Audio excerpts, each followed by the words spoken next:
안녕하세요. 2023학년도 7월 학력평가 물리학원 해설을 맡게 된 이춘고등학교 이경환입니다. 바로 한번 가보도록 하겠습니다. 먼저 총평부터 말씀을 드리면 난이도는 평이한 수준의 난이도의 문제에다가 조금 까다로운 몇몇 문항들이 지금 들어있는 거를 볼 수가 있는데, 뭐 예를 들면은 힘의 평형 같은 문제, 4번 문제죠. 4번 문제, 그리고 운동량 보존 문제, 연력학 문항의 난이도가 평소보다는 조금 더 높았던 것으로 지금 생각하고 있습니다. 그래서 학생들이 풀기에 다른 문제들은 괜찮았지만 이런 문제들에서 시간도 많이 잡아먹고 좀 헷갈렸지 않나 하는 생각이 들고요. 그래서 이거를 이제 해결을 하려면 역시 답은 기출이다 이런 생각이 들어서 기출을 반복하는 거, 그리고 EBS 교재에서 고난이도 문제를 좀 분석하는 게 필요하지 않나 하는 생각을 하고 있습니다. 지금 정부 발표 방안도 그렇고 좀 킬러 문항이 없어지고 이제 수능이 쉽게 나올 거라는 예상을 다들 하고 있기 때문에 EBS 교재, 수능 특강 그리고 수능 완성에서 나오는 고난이도 문제를 조금 제대로 분석할 필요가 있다 이렇게 생각이 됩니다. 두 번째로는 계산 부담이 조금 상승이 되는 면이 없지 않아 있었는데, 예를 들면은 자기장 합성이나 전기력의 이런 힘을 계산하는 그런 문제들에서 계산량이 조금 있었기 때문에 학생들이 이렇게 문제를 접했을 때 뭔가 계산을 해야 되면 이게 부담으로 다가오는 경우가 있기 때문에, 그래서 이런 정량적 문제에 대한 경험은 계속 앞으로도 필요할 것 같다는 생각이 듭니다. 총평은 여기까지 하고 그럼 바로 1번부터 한번 가보도록 하겠습니다. 1번 문제. 그림 가는 진동수에 따른 전자기파의 분류를 나는 전자기파 A, B를 이용한 예를 나타낸 것이다. A, B는 각각 동그라미 기억, 동그라미 니은 중 하나에 해당한다. 이렇게 되어 있죠. 그죠? 이런 문제는 많이 풀어봤으니까, 자, 기억은 누구냐라고 하면은 바로 지금 적외선인 걸 알 수 있죠. 그죠? 적외선이고, 그리고 니은은 가시광선인 걸 알 수 있습니다. 가시광선 이렇게 되어 있는데, 지금 리모컨은 A를 이용해서 멀리 떨어져 있는 에어컨을 제어하고 표시창에는 B가 나와서 상태를 보여준다라고 되어 있으니까 가시광선이 B겠죠, 그죠? 왜냐하면 우리가 이제 리모컨을 봐야 되니까.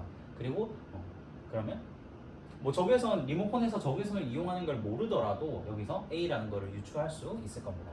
그래서 기억, A는 동그라미 기억에 해당한다. 기억은 맞죠, 그죠? 기억은 맞고, 니은 진공에서의 속력은 A와 B가 같냐? 둘 다 전자기파이기 때문에 진공에서의 속력은 30만 km/s로 같죠, 그죠? 디귿 파장은 B가 X선보다 길다 이렇게 되어 있는데, B는 가시광선이니까 가시광선의 에너지가 X선보다는 작죠, 그죠? 그러면 파장은 더 긴 거를 알 수 있죠. 여기서 이런 식으로 하면 되겠죠. 정답은 기억, 니은, 디귿 5번 이렇게 고르고 넘어가면 되겠습니다. 2번 문제를 한번 보도록 할게요.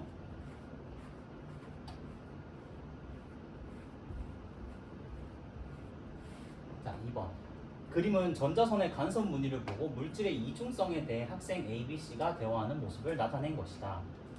제시한 내용이 옳은 학생만은 있는 대로 고른 것은 이렇게 되어 있습니다. 보면 전자를 이용한 이중슬릿 실험이 지금 나오고 있는데, 전자총 그리고 전자선이 이렇게 되어 있고, 이중슬릿을 통과해서 형광판에 지금 간섭 무늬가 생긴 걸 볼 수 있죠. 그죠? 그래서 단일 슬릿과 이중 슬릿에 통과시키면 형광판의 밝은 무늬와 어두운 무늬가 번갈아 나타난다 이런 걸 볼 수 있는데, 이 실험이 대표적으로 물질이 파동성을 띠고 있다, 전자가 파동성을 띠고 있다는 걸 보여주는 실험이죠. 학생 A, 전자의 파동성으로 설명할 수 있다, 맞고. 니은, 전자의 운동량의 크기가 클수록 파장이 기냐라고 되어 있는데, 우리 물질파 파장 람다는 운동량 P에 반비례하는 걸 알 수 있죠, 그죠? 그래서 운동량의 크기가 커질수록 이 파장은 짧아진다. B는 틀렸습니다. C. 전자현미경은 광학현미경보다 더 작은 구조를 구분하여 관찰할 수 있다. 그렇죠, 그죠? 운동량이 커지면, 가속을 시키면 파장이 짧아지기 때문에 짧은 파장으로 더 미세한 구조를 볼 수 있다. 그래서 정답은 A, C, 3번이 되겠습니다. 3번.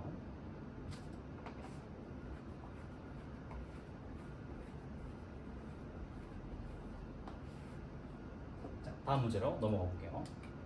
4번. 다음은 두 가지 핵 반응이다. X와 Y는 원자핵이다. 이렇게 되어 있네요. 지금 가를 보면 수소 원자핵이 X, 중수소 원자핵이 X랑 만나서 Y가 되고, 그리고 중성자가 지금 나오는 걸 볼 수 있는데, 가만 보면은 해결을 할 수가 없으니까 나부터 한번 보도록 할게요. 나를 보면 헬륨 그리고 수소, 삼중 수소가 만나가지고 Y 그리고 수소 원자핵, 중성자 이렇게 나오는 걸 볼 수 있는데 반응 전에 지금 질량수를 더하면 3 더하기 3 하면 6이죠, 그죠? 그리고 반응 후에는 1, 1 이렇게 되어 있으니까 요 Y는 질량수는 4가 되어야겠고 그리고 요 원자핵의 개수, 원자 번호는 3, 양성자의 개수 이렇게 하면은 1이니까 얘는 2가 돼야 됩니다. 그래서 요 Y라는 친구는 헬륨 2,4라는 걸 금방 알 수 있죠, 그죠? 그러면은 요 헬륨 2,4를 여기다가 이렇게 다시 집어넣으면 여기가 이제 헬륨 2,4입니다. 헬륨 2,4 이렇게 되니까 반응 후에 4, 1 해서 5가 되면 반응 전에는 여기가 이제 3이어야 되는 걸 알 수 있고 그 다음에 양성자의 개수가 2, 0 두 개니까 여기는 한 개 이렇게 하면 되겠죠, 그죠? 그러면 X는 누구였냐? 얘는 삼중수소 원자핵이구나 라고 알 수 있죠, 그죠? 그래서 기억 가는 핵융합 반응이다. 핵융합 반응 맞죠? 니은 질량 결소는 가에서가 나에서보다 크다 이렇게 되어 있는데 지금 가에서 보면 17.6 메가 일렉트론 볼트, 나에서는 12.1 메가 일렉트론 볼트니까 가에서 방출하는 에너지가 더 크죠, 그죠? 그러면은 우리가 이 질량 에너지 등가성에 의해서 질량 결손이 가에서가 더 큰 거를 알 수가 있겠네요. 니은도 맞고 디귿 양성자의 수는 y가 x의 2배이냐 라고 되어 있는데 양성자의 수는 y가 x의 2배죠, 그죠? 그래서 디귿도 맞다. 정답은 5번 이렇게 보면 되겠습니다.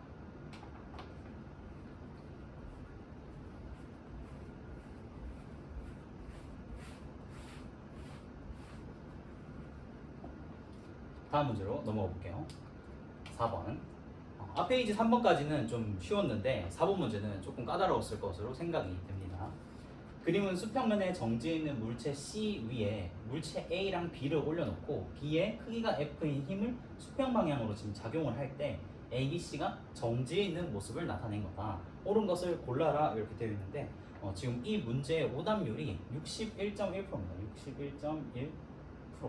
그럼 나머지 39% 정도, 38.9% 정도 학생은 틀렸다는 얘기인데 이 문제가 왜 틀렸을까? 앞 페이지에 있는 4번 문제인데 배점이 3점이죠, 그죠? 자, 이 문제 한번 보도록 할게요. 세 물체가 일단 정지해 있다고 하니까 세 물체가 다 정지해 있다. 그 말은 A에 작용하는 알짜 힘도 0이고 B에 작용하는 알짜 힘도 0이고 C에 작용하는 알짜 힘도 0이라는 걸 알 수 있죠, 그죠? 그러면 얘네들의 힘을 다 더하면 어떻게 되냐? A, B, C의 힘을 다 더해도 0이다. 이 개에 작용하는 힘이 0이라는 거를 바로 알 수가 있습니다. 그럼 기억, B에 작용하는 알짜 힘은 0이냐? 정지해 있다고 하니까 알짜 힘 0이죠, 그죠? 그 다음에 니은, 수평면이 C에 작용하는 수평 방향의 힘의 크기는 F냐? 요게 이제 니은이 조금 어려웠을 것으로 예상이 되는데 이렇게 물체가 A, B, C가 있다고 생각을 하지 말고 A, B, C를 다 더한 물체가 수평면 위에 있다고 한번 생각을 해봅시다. 그리고 F 방향의 힘을 왼쪽으로 작용을 했는데 왜 움직이지 않았을까? 왜 정지해 있을까 생각해보면 이 바닥과 수평면과 이 물체 사이에 마찰력이 작용하고 있기 때문에 좀 구체적으로 얘기하면 정지 마찰력이 작용하고 있기 때문에 얘가 지금 움직이지 않고 정지해 있는 거라고 생각할 수 있겠죠, 그죠? 그래서 이 문제도 보면 수평면의 마찰을 무시한다 이런 조건이 없는 걸 보니까 요거 알고 있느냐라고 물어보는 것 같네요. 그래서 니은 수평면이 C에 작용하는 수평 방향 힘의 크기는 F다가 되는 거죠. 수평면이 얘를 이렇게 F로 똑같이 지금 마찰력이 있었다. 그래서 니은은 맞게 되는 겁니다. 디귿 A가 B에 작용하는 힘은 B가 A에 작용하는 힘과 작용 반작용 관계이다. 요거는 무조건 맞죠, 그죠? 제 생각에 출제하신 분이 니은까지 내시고 그 다음에 디귿은 좀 일부러 쉽게 내신 것 같아요. 그런데 조금 더 얘를 어렵게 만들었다면 A에 대해서 좀 더 자세하게 물어볼 수도 있었겠죠. A가 수평 방향으로 받는 힘의 크기는 얼마냐 이런 식으로도 이제 물어볼 수 있었을 것 같은데 무튼 4번 문제에서 정답률이 낮은 걸 보니까 공부를 조금 자세하게 안 했다면 굉장히 허를 찔릴 수 있었다. 이 지금 알짜 힘이 다 0인 거 요 조건까지는 알 수 있겠지만 정지했으니까 근데 왜 정지했느냐라고 물어보면 그죠? 할 말이 없죠, 그죠? 이 마찰력의 개념을 모르고 있었다면 이 상황을 제대로 설명을 할 수가 없었지 않을까 하는 생각을 합니다. 그래서 정답은 5번 이렇게 고르면 되겠죠. 5번.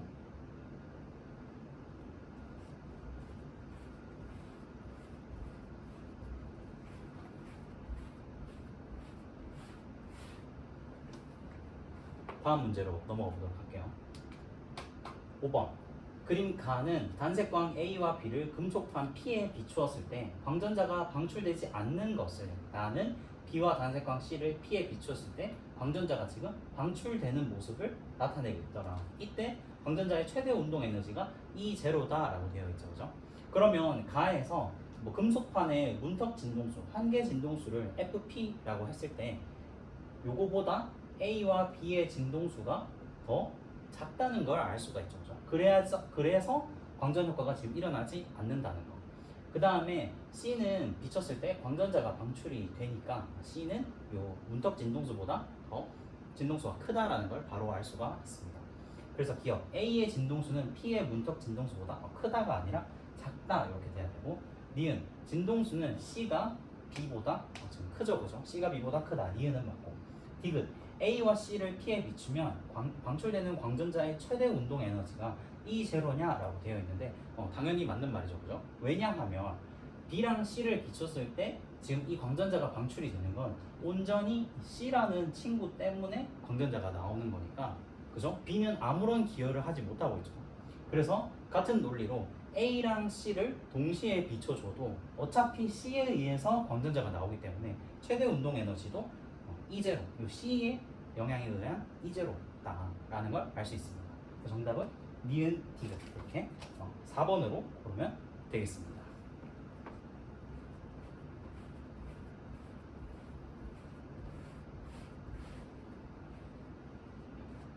자, 다음 문제로 넘어가 보도록 할게요. 6번. 그림은 진동수가 동일한 단색광 PQ가 매질 AB의 경계면에 동일한 입사각으로 각각 입사했다. 여기 지금 잘 안 보이는데 이 입사각이 서로 같다는 얘기를 하고 있고요. 그 다음에 B와 매질 C의 경계면 AB에 도달하는 모습을 나타낸 거다. Q는 A에서 전반사한다 라고 되어 있습니다. 그러면 Q가 지금 매질 B에서 C로 갈 때 전반사니까 전반사의 조건에 의해서 굴절율이 큰 매질에서 작은 매질로 진행할 때 전반사가 할 수 있죠. 그렇죠? 그래서 B의 굴절율이 C의 굴절율보다 더 크다는 걸 바로 알 수가 있습니다. 자, 그 다음에는 어떤 걸 알 수 있냐? 얘네가 A와 B의 경계면에서 지금 반사하는 걸, 굴절하는 걸 봐야 되는데, 그림을 조금 그려보면 이런 식으로 지금 굴절하는 걸 알 수 있죠. 이쪽이 A고 이쪽이 B고 Q가 진행할 때, 그러면 지금 입사각보다 굴절각이 더 크니까 굴절율이 B보다는 A가 더 크다는 거를 바로 알 수 있죠. 그죠? 왜냐하면은 여기 보면 입사각은 이만큼인데 더 많이 굴절을 했으니까 굴절률은 이쪽이 더 커야겠죠. 그죠? 그래서 이런 식으로 되더라라는 걸 알 수 있습니다. 자, 그러면 문제 한번 볼게요. 기억 P는 전 B에서 전반사 하느냐라고 되어 있는데, 지금 Q 같은 경우에는 여기다 이렇게 접선을 끊고 이렇게 법선을 이으면 이 정도가 입사각인 걸 알 수 있는데, 지금 P의 경우에는 입사각이 그 전보다 훨씬 더 큰 걸 알 수가 있죠. 그죠? Q가 입사한 각도보다 P가 입사한 각도가 더 크니까. 근데 Q는 전반사 하고 있는데 그거보다 더 큰 값으로 입사를 하면 P도 당연히 전반사 해야겠죠. 그죠? 그래서 P는 전반사 한다. 기억은 맞고. 니은 Q의 속력은 A에서가 C에서보다 작냐고 되어 있는데, 지금 이런 식으로 굴절률의 관계가 이렇게 있는데, 우리가 매질에서 빛의 속력은 광속을 굴절률로 이렇게 나눠주는 거니까 얘네를 역수를 취하면 그게 매질에서의 빛의 속력이 되겠죠. 그죠? 그래서 A, B, C. 그래서 Q의 속력은 A에서가 C에서보다는 작은 거를 알 수 있습니다. 니은은 맞네요. 그리고 디귿 B를 코어로 사용한 광섬유에 A를 클래딩으로 사용할 수 있냐라고 되어 있는데, 우리 그 광섬유에서 광통신 할 때 이런 거 했었죠. 그죠? 여기 보면은 내부에 들어있는 이 친구가 코어고, 밖에 감싸고 있는 이 친구의 이름이 클레딩인데 코어에서 클레딩으로 빛이 이렇게 진행할 때 이 경계면에서 전반사하게 되는데 그죠? 근데 전반사 조건에 의해서 이 코어의 굴절률이 클레딩의 굴절률보다 더 커야 되죠. 그러면 B를 코어로 사용하면 A를 클레딩으로 사용하면 안 되겠죠. 오히려 C를 클레딩으로 사용할 수 있다. 왜냐하면 C가 코어보다 굴절률이 더 작으니까. 그죠? 그래서 디귿은 틀렸다. 그럼 정답은 4번 이렇게 고르면 되겠습니다.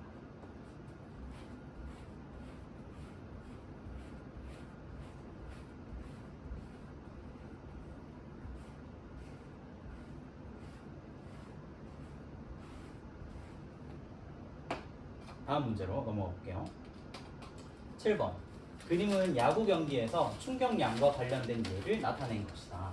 A. 호수가 글러브를 이용해 공을 받는다. B. 타자가 방망이를 이용해 공을 친다. C. 투수가 공을 던진다. 이런 내용인데 문제를 한번 볼게요. 기억. A에서 글러브를 뒤로 빼면서 공을 받으면 글러브가 공으로부터 받는 평균 힘의 크기는 감소한다. 이렇게 되어 있는데 글러브를 뒤로 빼면서 받으면 그죠? 공이 정지할 때까지 글러브에 작용한 충격량은 그대로일 텐데 이 시간을 늘리게 되면 이 힘은 감소하게 되겠죠. 그죠? 좌변이 똑같은데 이 t 시간을 늘리면 힘은 감소하니까 평균 힘의 크기는 감소한다. 이 말이 맞죠. 그죠? 기억은 맞고. 니은 B에서 방망이의 속력을 더 크게 해서 공을 치면 공이 방망이로부터 받는 충격량의 크기는 커지냐라고 되어 있는데 마찬가지로 충격량은 운동량의 변화량이니까 공을 방망이의 속력을 크게 해서 공을 치면 공이 더 빨리 날아가 버리겠죠. 그죠? 그러면 그 말은 운동량의 변화량이 크니까 충격량의 크기도 크다. 이런 식으로 생각할 수 있습니다. 그래서 니은은 맞고 디귿. C에서 공의 힘을 더 오래 작용하며 던질수록 손을 떠날 때 공의 운동량의 크기는 커진다. 그죠? 투수가 이렇게 공을 던지는데 공을 던지는 그 시간 동안 힘을 더 많이 줘서 던지면 공이 운동량의 크기가 더 커지겠죠. 그죠? 더 빨리 날아가게 된다. 그래서 정답은 5번 이렇게 고르면 되겠습니다.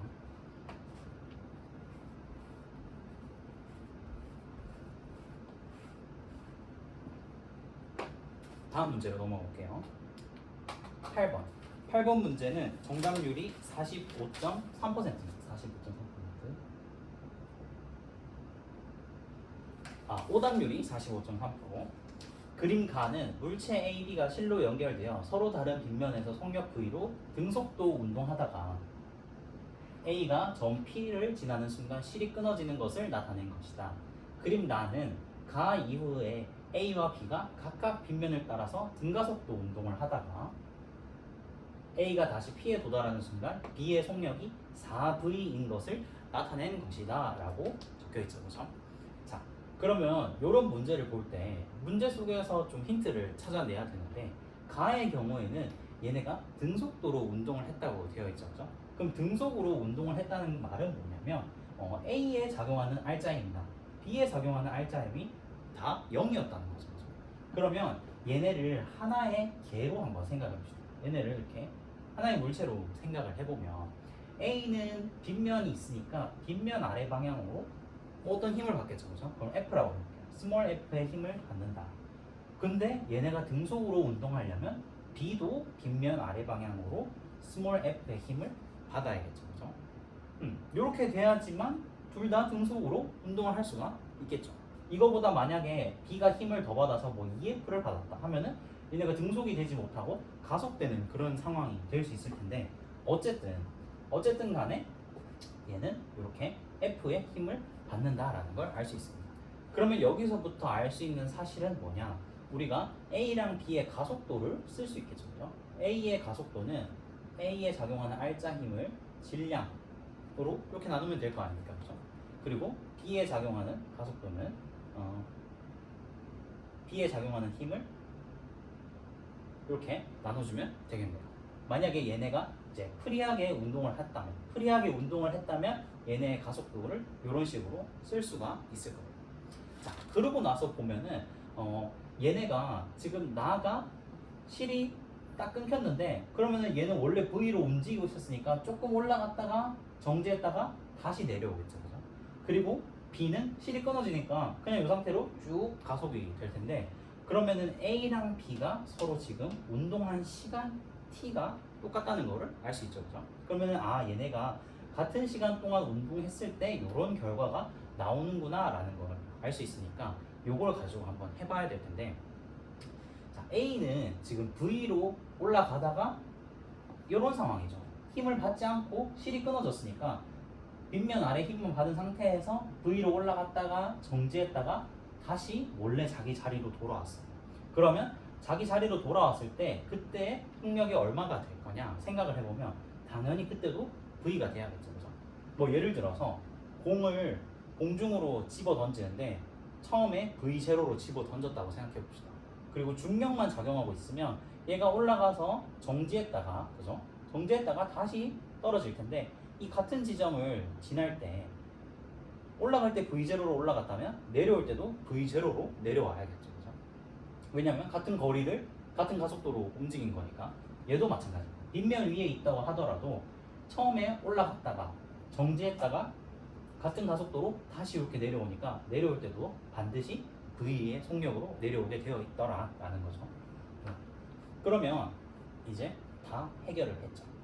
A의 입장과 B의 입장에서 식을 하나만 써보면 해결을 할 수 있을 것 같은데, 자, A의 입장에서는 뭐 이쪽 방향을 플러스라고 하고 이쪽 방향을 마이너스라고 한번 해볼게요.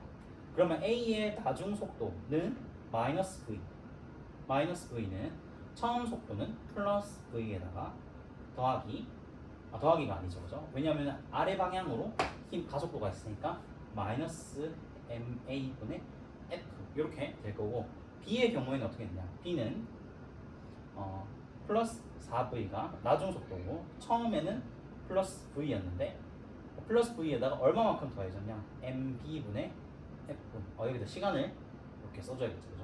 가속도에 V는 V0 플러스 AT를 그대로 쓴 건데 부호를 고려를 이렇게 해준 거죠. 그러면은 계산을 해보면 요 A의 입장에서 EV는 MA분의 FT 이렇게 쓸 수 있고, B는 3V는 MB분의 FT 이렇게 쓸 수 있겠죠, 그죠? 근데 지금 문제에서 원하는 게 뭐냐? MB분의 MA의 요 이제 질량비를 물어보고 있으니까 여기 요 식에서 질량비를 바로 계산을 할 수가 있겠죠. 밑에 식에서 위에 식을 나눠버리면 3분의 2는 MA분의 MB 이렇게 바로 내항의 곱과 외항의 곱으로 생각할 수 있으니까, 그러면 정답은 MA분의 MB가 3분의 2니까 MB분의 MA는 2분의 3이 되겠죠, 그죠? 2번 이렇게 계산을 하면 되겠습니다. 어떻게 하는 건지 알겠죠? 얘네가 A는 같은 빗면에 있으니까 실이 끊겨졌다면 올라갔다가 정지해서 내려오는데 다시 V로 올 것이고, 그리고 얘네 둘이가 똑같은 시간만큼 운동을 했을 것이고, 그리고 작용하는 빗면의 힘도 A가 만약 F만큼 작용했다면 B도 그거랑 똑같은 힘만큼 작용을 했다 해가지고 가속도를 쓰고, 그리고 등가속도 운동 공식 첫 번째 거만 이렇게 써주면 바로 해결할 수 있는 그런 문제였습니다.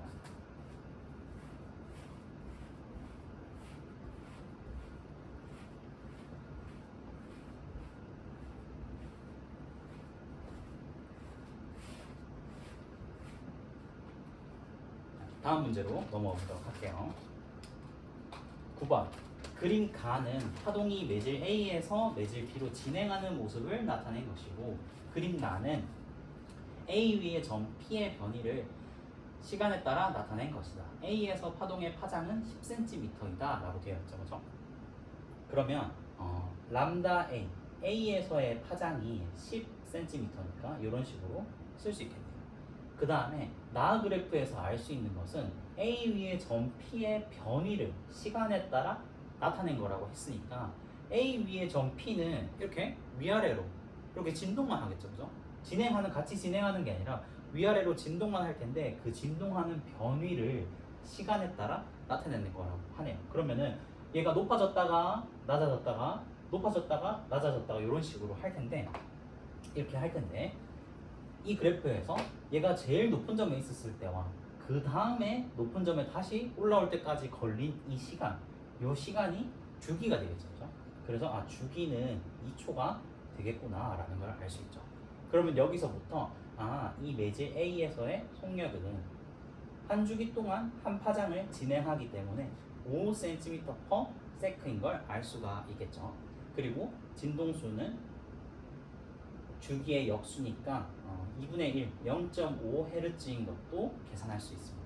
그럼 기억, 파동의 진동수는 2Hz가 아니고 주기가 2초이고 진동수는 0.5Hz죠. 그래서 기억은 틀렸고 니은, 가에서 입사각이 굴절각보다 작다 이렇게 되어 있는데 한번 볼까요? 지금 진행 방향이 이렇게 되어 있으니까 진행 방향 그대로 한번 이렇게 써보고 그리고 얘가 이번엔 진행 방향이 이렇게 꺾였죠. 그죠? 그러면 매질의 경계면에 수직인 이렇게 법선을 그어보면 입사각은 이만큼, 굴절각은 이만큼 이렇게 되니까 입사각이 굴절각보다는 작은 걸 알 수가 있는 니은은 맞고 디귿 B에서 파동의 진행 속력은 5cm/s보다 크냐 이렇게 되어 있는데 지금 보면 A에 비해서 B에서의 파장이 더 큰 거를 알 수가 있죠. 그죠? B에서의 파장이 더 큽니다. 근데 진동수는 A나 B나 똑같으니까 파동의 속력은 B에서가 더 크겠죠. 왜냐면 V는 F, 람다 이런 식으로 진동수와 파장의 곱으로 우리가 파동의 속력을 얘기할 수 있는데 B에서 파장이 더 기니까 그래서 속력은 5cm/s보다 크다라는 걸 알 수 있죠. 이게 이제 A에서의 속력이었는데 이거보다는 크다. 이렇게 하면 되겠습니다. 그래서 정답은 4번 이렇게 고르면 되겠네요.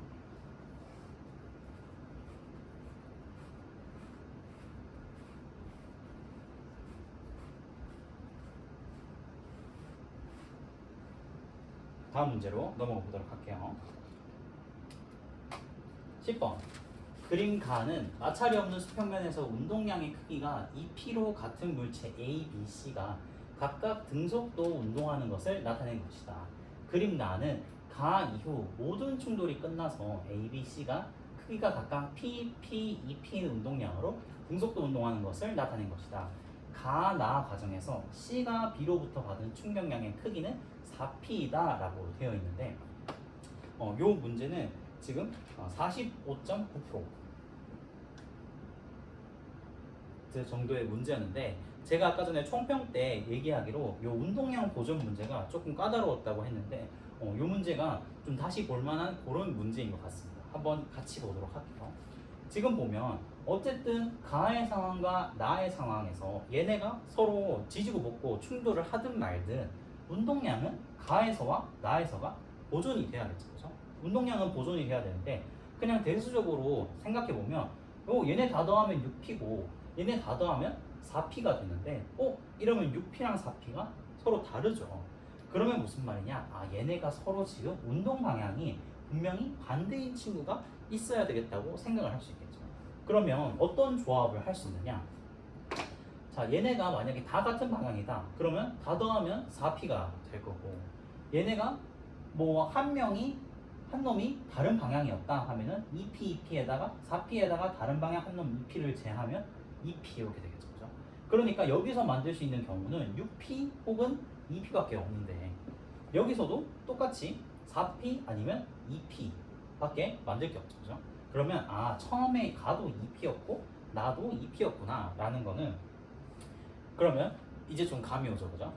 이 가와 나에서 분명히 운동 방향이 다른 친구들이 있었을 것이다 라고 생각을 하고 문제를 풀어야겠습니다. 얘네가 운동량의 합이 어쨌든 여기는 2P가 되어야 되고 얘도 2P가 되어야지만 이 경우를 설명을 할 수 있겠다라는 거죠. 그리고 나서 문제를 다시 보면 이 가에서 나로 갈 때 이 C가 B로부터 받은 충격량의 크기가 4P다라는 말이 있으니까 그거를 바탕으로 한번 이 상황을 재구성을 해봐야겠습니다. 예를 들어서 이렇게 해볼까? A, B, C. 요 A, B, C의 이제 운동량을 한번 적어볼 건데 이렇게 해보죠. 가 그리고 중간에 어떤 상황이 있을 거고 그 다음에 나 이렇게 되었다고 한번 해보죠. 그러면 C가 B로부터 받은 충격량이니까 분명히 B는 C를 뒤에서 이렇게 때릴 거란 말이죠. 그렇죠? 왼쪽에서 오른쪽으로 부딪힐 거니까 C는 요 오른쪽으로 이렇게 움직이겠습니다. 그러면 오른쪽 방향을 플러스, 왼쪽 방향을 마이너스라고 한번 생각을 해보면 C는 마지막에 플러스 2P의 운동량을 가지고 있었을 것이다. 그러면 얘가 충돌하기 전에는 마이너스 2P의 운동량이 있지 않겠느냐라고 생각할 수 있죠. 그렇죠? 그래야지만 C가 B한테 4P만큼을 받아서 이렇게 변한 거죠. 그죠? 여기다가 플러스 4P를 해주면 이렇게 되니까 나중에는 오른쪽으로 2P 그리고 그 사이에는 왼쪽으로 2P만큼 가고 있었겠다라고 생각을 할 수 있습니다. 자, 그러고 나면은 이제 나머지를 채워야 되는데 생각이 잘 안 나죠. 그죠? 근데 우리가 얘네가 2P라는 거를 어쨌든 알고 있으니까 얘가 이제 플러스 2P고 나중에 다 더해서 2P가 되려면 얘네 A랑 B가 요렇게 가든지 아니면 이렇게 가든지 두 경우만 남는 걸 확인을 할 수 있죠. 그럼 이렇게 한번 해봅시다. 얘가 플러스 P고 얘가 마이너스 P다. 이렇게 한번 생각해 볼까요?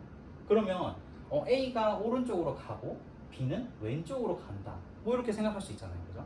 근데 이 경우는 성립할 수가 없습니다. 왜냐하면 문제에서 모든 충돌이 끝났을 때 이 상황을 얘기한다고 했으니까 요거는 모든 충돌이 끝날 수가 없죠. 그죠? A랑 B가 서로 마주보고 다가오고 있으면 언젠가 둘이 부딪히니까 모든 충돌이 끝나는 경우는 아니죠. 그래서 그러면 플러스 P 마이너스 P가 아니라 얘가 이제 마이너스 P 그리고 플러스 P면 어떻게 되겠느냐라고 생각할 수 있겠습니다. 그러면 C가 B한테 플러스 4P만큼 받았으니까 C는 B를 오히려 반대 방향으로 4P만큼 줘야겠죠. 그죠? 그래야지만 작용 반작용이 성립을 할 수 있으니까. 그러면 이게 무슨 말이냐? 원래 B는 다가오고 있다가 C한테 4P만큼을 자기 거를 줬다고 생각을 할 수도 있겠죠. 그죠? 그러면 얘가 플러스 5P라고 한번 해볼까? 플러스 5P면 여기서 마이너스 4P 이렇게 되니까 주고받은 걸 더하면 그 변화량이 0이 된다는 걸 알 수 있죠. 그 다음에 그러면 다 더해서 또 2P가 돼야 되니까 얼마가 돼야 되냐? 얘는 마이너스 P라는 거를 알 수가 있겠네요. 그죠? 이렇게 하면 됩니다. 그리고 여기가 이제 A랑 B가 2P인 상황이니까 그러면 여기가 이제 2P고 얘가 마이너스 2P고 이렇게 되면 설명할 수 있겠죠. 얘가 A가 B를 때려서 플러스 3P만큼 받았고 그리고 B는 A한테 마이너스 3P만큼 이렇게 했다. 힘을 작용했다. 이런 식으로 충격량을 작용해서 운동량을 변화시켰다라고 생각할 수 있겠죠. 이렇게 하면은 이 문제는 이제 다 해결이 된 겁니다. 기억. 가에서 운동 방향은 A와 B가 같다. 가에서 운동 방향은 A가 오른쪽, B가 오른쪽. 서로 같죠, 그죠? 그래서 기억은 맞고요. 니은 A의 운동 방향은 가에서와 나에서가 서로 같냐? A의 운동 방향은 가에서는 오른쪽이고 나에서는 마이너스 왼쪽이니까 서로 같지 않다. 서로 반대네요. 디귿. 가나의 과정에서 B가 A로부터 받은 충격량의 크기는 B가 A로부터 받은 충격량의 크기는 얼마가 되느냐? 처음에 AB가 충돌하고 그 다음에 BC가 충돌하니까 AB 과정에서 B가 A로부터 받은 충격량의 크기는 3P인 걸 알 수 있죠. 그죠? 그래서 디귿은 맞다. 이렇게 하면은 정답은 3번. 이런 식으로 하면 되겠습니다. 이 문제 같은 경우에는 이 운동량의 크기만 줬기 때문에 운동량 보정과 운동량과 충격량의 관계를 잘 알고 있어야 되는데 이런 식으로도 문제가 나올 수 있다는 것을 반드시 염두를 해두면 좋을 것 같습니다. 저번에 6평에서는 평가원 시험이긴 하지만 어쨌든 6월 모의고사에서는 이제 상대 속도를 가지고 이 운동량 보존, 운동량 충격량을 얘기하는 그런 문제였는데 운동량 보존을 근데 여기서는 이런 식으로 나올 수 있었다는 거. 방향을 가르쳐주지 않았기 때문에 운동량 보존과 그리고 이 충격량 관계를 이용할 수 있느냐 하는 걸 이제 평가하는 그런 문제인데 굉장히 한번 다시 볼만한 그런 문제인 것 같습니다.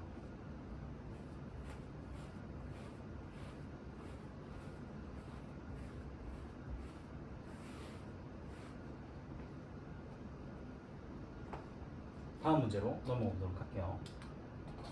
11번. 다음은 자성체 PQR을 이용한 실험이다. PQR은 강자성체, 상자성체, 반자성체를 순서 없이 나타낸 것이다 라고 되어 있습니다. 그리고 실험 과정이 나와 있는데 전지 스위치 코일을 이용하여 회로를 만든 다음에 P를 코일의 왼쪽에 놓는다. 그리고 A랑 B에 각각 연결해서 이 작용하는 자기력의 방향을 알아본다라고 되어 있네요. 그리고 P 대신에 Q, 그리고 Q 대신에 R 이런 식으로 이제 넣고 실험을 한다고 합니다. 다음 페이지를 한번 볼게요. 그래서 이 실험 결과가 어떻게 됐느냐? P를 놔뒀더니 P에 작용하는 자기력의 방향이 다 왼쪽인 걸 알 수 있죠. 그죠? 그러면 P랑 코일은 서로 밀어낸다는 거니까 얘는 바로 반자성체라는 거를 알 수 있습니다. 반자성체. 그 다음에 Q랑 R은 어떻게 하느냐? 지금 코일이 Q에 작용하는 자기력의 방향이 A일 때 오른쪽, B일 때는 동그라미 기억 이렇게 돼 있고, R의 경우에는 A일 때는 왼쪽, B일 때는 오른쪽 이렇게 되어 있는데 이제 좀 멘붕이죠, 그죠? 만약에 R에 작용하는 전기력이 강자성체나 상자성체라면 뭔가 다 한 방향으로 계속 작용해야 되는데, 그죠? 근데 어떻게 왼쪽 오른쪽이 이렇게 동시에 있을 수 있지? 얘는 그러면은 오른쪽 왼쪽 오른쪽 오른쪽인가 하면서 이제 헷갈릴 수 있는데 한번 잘 생각을 해봅시다. 우리 요 강자성체라고 하는 친구, 강자성체. 이 친구는 한번 자기화가 되면 외부 자기장의 방향과 나란하게 정렬을 하게 되는데, 그러고 나면은 이 외부 자기장을 제거해도 얘가 이 자성을 그대로 유지를 하고 있죠, 그죠? 만약에 요거를 이제 잘 파악을 하고 있었다면 요거를 충분히 설명을 할 수 있을 텐데 한번 해보도록 할게요.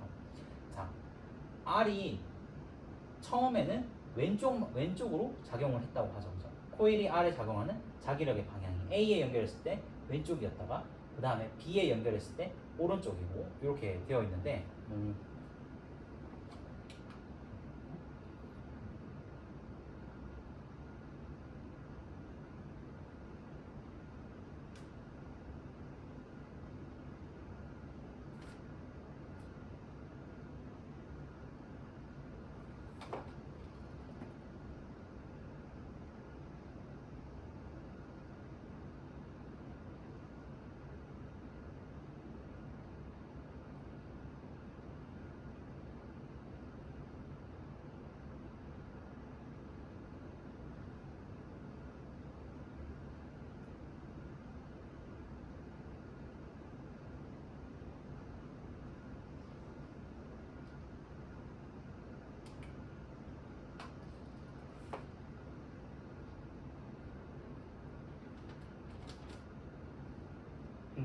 자, 다시 한번 볼게요.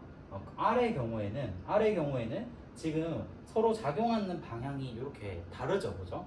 그러면 이 R인 이 친구가 자기화가 되어 있는 상태였는데, 그래서 A에 연결했을 때는 오히려 밀어냈고 B에 연결했을 때는 자기 코일이 자성체를 잡아당길 수 있었다라고 생각을 할 수 있겠죠, 그죠? 그래서 이 R이라는 친구가 강자성체다라는 거를 우리가 논리적으로 생각을 해볼 수 있고, 그러면 이 Q는 상자성체가 되겠죠. 그럼 상자성체 같은 경우에는 외부 자기장이 있으면 자기화가 됐다가 그걸 제거하면 자기도 이제 자성을 띠지 않죠, 그죠? 그 다음에 다시 B를 연결을 해주면 걔랑도 또 나란한 방향으로 정렬하니까 이 기억 방향이 오른쪽이 되는 거를 알 수가 있겠네요. 아까 전에 이 R을 설명할 때 처음에 잡아당기고 그 다음에 밀어야 되는 거 아닌가 생각을 했었는데, 얘가 처음에 자기화가 되어 있었다면 이런 식으로도 설명할 수가 있겠네요. 자, 그러면 보면은 기억 P는 외부 자기장을 제거해도 자기화된 상태를 계속 유지하냐라고 되어 있는데, 이 P는 반자성체니까 자기화된 상태를 유지하지 않죠, 그죠? 그리고 니은 동그라미 기억은 오른쪽이다 라고 되어 있는데 동그라미 기억은 오른쪽이 맞죠, 그죠? 왜냐하면 상자성체니까. 그 다음에 디귿 R은 반자성체냐 라고 되어 있는데 R은 강자성체다 라는 걸 알 수 있습니다. 그래서 정답은 2번 이렇게 고르면 되겠네요. 이 11번 문제도 원래 우리가 기존에 그런 알고 있던 자성체 문제랑은 조금 다르게 난이도를 조금 올려서, 저도 방금 살짝 헷갈렸는데 이런 식으로 이제 문제를 출제했는데 한번 다시 볼만한 10번과 함께 다시 볼만한 문제였던 것 같습니다. 다음 문제로 넘어오도록 할게요. 12번 문제. 그림과 같이 직류 전원 2개, 스위치 S1과 S2, PN 접합 다이오드 A, A와 동일한 다이오드 3개, 저항 검유계로 회로를 구성한다. 표는 S1을 A 또는 B에 연결하고 S2를 열고 닫으며 검유계의 눈금을 관찰한 결과이다. X는 P형 반도체와 N형 반도체 중에 하나이다 라고 되어 있죠. 그죠? 이에 대한 설명으로 고른 것을 여기 문제가 좀 잘렸는데 3점짜리 문제이고 오답률은 42.4%인 문제입니다. 자, 한번 같이 보도록 할게요. 이렇게 회로가 나오면 좀 어렵죠, 그죠? 그러면 가장 쉬운 경우부터 이 복잡하지 않은 경우부터 봐야 되는데 그 경우가 S2를 일단 열어놓고 그 다음에 한번 생각을 해보는 거죠. 자, A에 연결돼 있을 때 한번 봅시다. S1을 A에다가 이렇게 연결을 했더니 지금 전류가 흘렀나요? 안 흘렀나요? 전류가 안 흘렀죠, 그죠? 그러면 전류가 원래는 S2로 가거나 아니면 A로 가거나 해야 되는데 S2의 경우에 열려 있다 보니까 A로 가야 되는데 전류가 안 흐른다는 거는 A가 지금 역방향 이제 순방향이 아니라 역방향으로 연결되어 있다는 걸 알 수 있죠. 그죠? 그럼 여기가 플러스, 여기가 마이너스 이렇게 되니까 여기가 NP인 거를 바로 알 수가 있겠네요. 자, 그 다음에는 얘가 이제 닫힌 경우를 한번 볼 텐데 S1을 놓고 얘를 이번에 닫았다고 한번 생각을 해봅시다. A에다 놓고 S1을 닫으면 얘가 이제 이쪽으로 이렇게 흘러가겠죠. 그죠? 그럼 이렇게 흘러가서 얘가 일로 가든지 아니면 밑으로 가든지 해야 되니까 기역으로 가는 경우는 없겠죠, 그죠?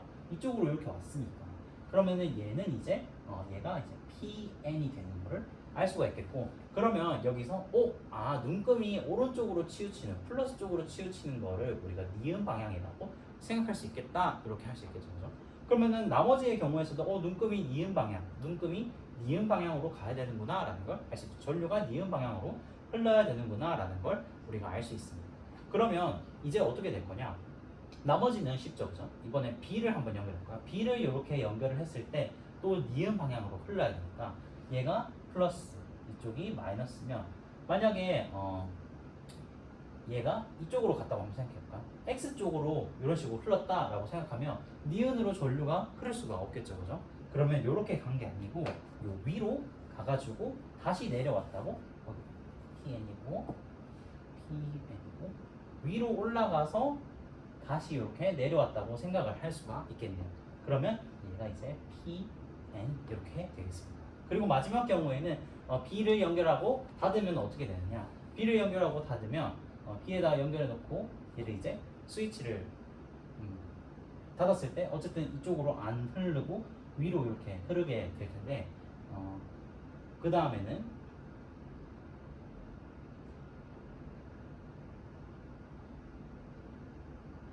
A에 연결하고 닫았을 때 전류가 흘러야 되니까 이쪽으로 이렇게 흘러야 되겠죠, 그죠? 그러면은 여기가 이제 PN 이렇게 되는 거를 여기서 확인을 할 수가 있네요. 아까 제가 하나를 놓쳤습니다.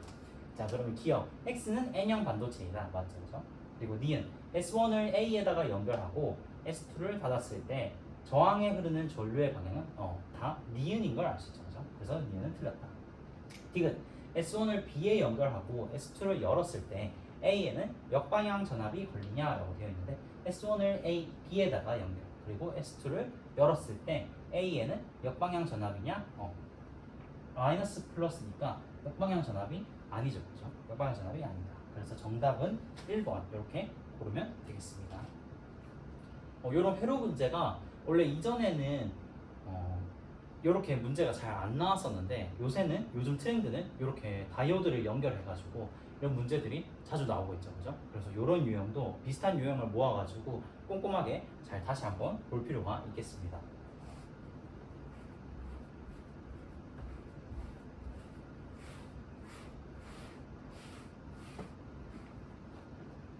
다음 문제로 넘어가 볼게요. 13번 문제는 그림은 관측자 P에 대해 관측자 Q가 탄 우주선이 0.8C의 속력으로 등속도 운동하는 것을 나타낸 것이다. 검출기 O와 광원 A를 잇는 직선은 진행 방향의 수직이고 O와 광원을 잇는 직선은 우주선의 진행 방향과 나란하다. Q의 관성계에서 A, B에 동시에 발생한 빛은 O에 동시에 도달한다. 이 말이죠, 그죠? 자, 마지막 문장이 좀 중요한 것 같은데 Q의 관성계에서 A, B에서 동시에 발생한 빛, 이 동시에 발생한 빛이 O에 동시에 도달한다라고 되어 있습니다. 자, 그러면 우리가 이제 특수상대성 이론을 할 때 동시성의 상대성을 알고 있죠. 그죠? 동시성의 상대성. 나한테 동시인 게 너한테는 동시가 아니다. 이게 이제 동시성의 상대성인데, 그런데 우리가 중요하게 알아야 할 개념 하나가 있는데, 지금 보면 A, B에서 빛이 나와서 O에 동시에 도달하죠. 그죠? 근데 O는 한 장소입니다. 한 장소. 여기 A, B에서 동시에 발생한 빛은 얘는 A랑 B는 서로 다른 장소죠. 그죠? 근데 O 같은 경우에는 Q한테도 O는 하나의 장소고 P한테도 O는 하나의 장소이기 때문에 이 한 장소의 동시성은 깨지지 않는다라는 걸 우리가 알 수 있죠. 그죠? 그 말은 무슨 말이냐? Q가 봤을 때 O에 동시에 빛이 도달했다면 P가 봤을 때도 동시에 도달을 해야 된다는 게 한 장소의 동시성이라는 얘기입니다. 우리가 이제 동시가 상대적이다라고 하는 얘기는 이렇게 서로 다른 장소에서 발생한 사건. 예를 들어서 이 문제에서 Q가 봤을 때 A랑 B에서 빛이 동시에 번쩍했다면 P가 봤을 때는 그게 동시가 아니라는 거죠. 뭐 A가 먼저 반짝하고 그 다음에 B가 반짝했다. 이런 식으로 이제 본다는 게 동시성의 상대성인데, 이렇게 도달했다, O에 동시에 도달했다, 이런 거는 한 장소의 동시성이기 때문에 이 한 장소의 동시는 깨지지 않는다, 유지가 된다는 걸 알 수 있습니다. 자, 이제 문제를 한번 볼게요. 기억. O에서 A까지의 거리와 O에서 B까지의 거리는 같다. 이 P의 관성계에서 봤을 때, P의 관성계에서 봤을 때, 지금 보면은 P가 봤을 때 이 OA의 길이는 운동 방향의 수직이니까 똑같겠죠, 그죠? 하지만 이 O와 B의 사이의 이 거리는 얘가 지금 운동을 하고 있기 때문에 운동 방향 쪽의 길이는 수축이 되기 때문에 기억, O에서 A까지 거리와 O에서 B까지 서로 같지 않다라는 걸 알 수 있습니다. 뭐 비교를 해본다면 P가 봤을 때는 OA가 OB보다 더 길다고 생각하겠죠. 왜냐하면 OB는 수축이 되니까. 그 다음에 니은 A와 B에서 발생한 빛은 O에 동시에 도달한다. 아까 전에 제가 설명한 한 장소의 동시성 여기 나옵니다. 얘가 이제 발생하고 동시에 도달을 하게 되는 게 이제 동시성의 한 장소의 동시성이다. 이렇게 생각을 하면 됩니다. 디귿. 빛은 B에서가 A에서보다 먼저 발생하였다. 이렇게 되어 있는데, 지금 P가 봤을 때 O에서 A까지의 거리가 O에서 B까지의 거리보다 더 길죠, 그죠? 그런데 빛이 결국에는 동시에 도착하려면 더 먼 거리를 와야 되는 A에서 먼저 발생을 해야 되겠죠. A가 먼저고 그리고 B가 나중이라고 생각을 해야지만, 그리고 이렇게 관측을 해야지만 O점에는 동시에 도달하는 것을 확인을 할 수가 있겠죠. 그래야지만 A가 먼저 방출이 돼야 A가 가는, 이제 B가 나중에 올 그 거리를 A가 먼저 가서 보정을 해줄 수가 있으니까. 즉 A에서 방출된 빛이 이동한 거리가 기니까 당연히 A가 먼저 나와야겠죠. 그죠? 그래서 A가 먼저고 B가 나중이다. 빛은 B에서가 A에서가 먼저 발생한 게 아니라죠. 반대가 돼야 되네요. 그래서 정답은 2번 이렇게 하면 되겠습니다. 특수상대성 이론도 3점이 아니고 2점으로 나왔는데 난이도가 그래도 어렵지 않죠, 그죠? 한 장소의 동시성만 알고 있으면 충분히 설명할 수 있는, 뭐 고유 시간이나 고유 길이의 개념을 이제 복잡하게 쓰지 않아도 문제를 해결할 수 있는 그런 난이도였습니다.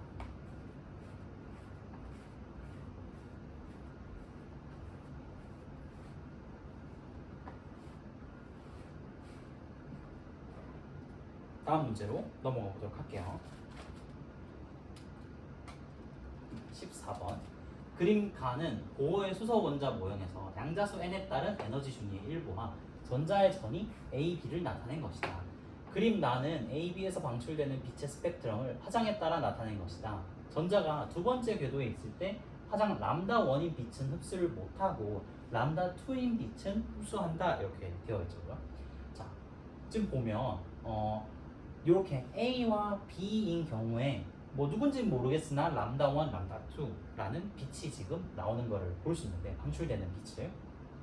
그런데 A가 람다1은 흡수를 못하고 람다2만 흡수를 한다는 건 이 람다2가 A 전이 할 때 나오는 빛이라는 걸 알 수 있죠. 왜냐면 얘가 세 번째 에너지에서 두 번째 에너지 준위로 떨어질 때 A 람다 2만큼 방출하니까 다시 이 두 번째 준위에 있는 친구한테 람다 2만큼의 빛을 비춰주면 얘가 하면서 위로 올라갈 수가 있겠죠, 그죠? 그래서 이런 식으로 생각을 할 수가 있고, 그러면은 이 람다 1이 B에 해당하는 거구나라는 걸 바로 알 수 있습니다. 문제를 한번 보죠.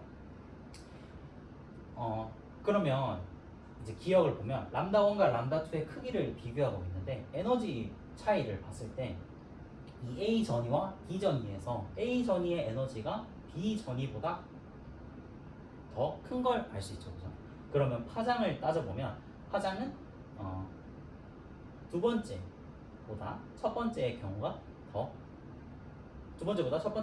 더 길다는 걸 알 수가 있습니다. 그래서 기억은 맞죠. 니은 전자가 네 번째 n은 4에서 n은 2인 궤도로 전이할 때 방출되는 빛의 파장이 람다 1과 람다 2를 단순히 더한 거냐라고 되어 있는데 이게 이제 많이 하는 실수죠.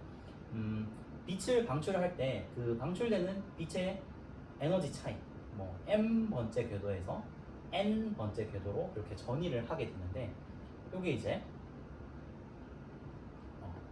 이 진동수에 비례하죠, 그죠? 진동수에 비례한다 이렇게 쓸 수 있고, 그리고 얘는 파장에는 반비례하는 걸로 우리가 쓸 수 있습니다. 그러면 여기서 이렇게 전이할 때 방출되는 빛의 파장을 단순히 더해주면 안 되죠. 만약에 진동수였다면 그냥 단순히 에너지 차이가 진동수에 비례하니까 더해줘도 상관이 없는데, 파장은 분모에 들어가 있으니까 얘를 역수로 취해서 계산을 해줘야겠죠. 그래서 니은은 틀렸다. 디귿 전자가 세 번째 궤도에 있을 때 파장이 람다 1인 빛을 흡수할 수 있다라고 되어 있는데, B가 애초에 비전이를 할 때 람다 1인 빛을 방출하니까 여기 있는 친구한테 람다 1인 빛을 비추면 이렇게 하면서 올라갈 수 있겠죠. 그래서 디귿은 맞다. 그러면 정답은 기억 디귿 3번 이렇게 고르면 되겠습니다.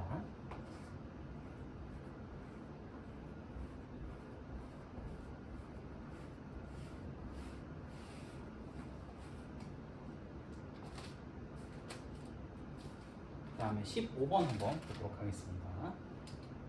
15번 그림 가와 같이 PN 접합 발광 다이오드가 연결된 한 변의 길이가 D인 정사각형 금속 고리가 용수철에 매달려 종이면에 수직으로 들어가는 방향의 균일한 자기장 영역에 정지해 있다. 그림 나는 가에서 금속 고리를 -y 방향으로 D만큼 잡아당겨서 시간이 t0인 순간에 가만히 놓아 금속 고리가 y축과 나란하게 이렇게 운동할 때 LED의 변이 y를 t에 따라 나타낸 것이다. 이 LED가 이제 -d만큼 잡아당겼다가 놓으면 용수율 때문에 이렇게 진동하겠죠, 그죠? 그 진동할 때 모습을 나타낸 거다. t가 t2일 때, 지금 그림이 잘 안 보이는데 여기가 이제 t2입니다. t2일 때 금속 고리에 흐르는 유도 전류에 의해 LED에서 빛이 방출이 된다. A는 P형 반도체 혹은 N형 반도체 중 하나이다. 이렇게 되어 있는데 이 상황을 잘 이해를 해야겠죠, 그죠? 그럼 지금 이 상황을 보면은 용수철에 도선을 LED를 연결한 도선을 매달아 놓고 얘를 이제 잡아당겨서 얘를 진동을 시키는데, 지금 이 변이가 이런 식으로 이제 사인, 코사인 그래프를 그리겠죠, 그죠? 단진동 이렇게 진동을 하게 되니까, 그러면 이 빛이 방출이 되는데 이때 이 상황을 한번 네가 해석을 해봐라라는 문제입니다.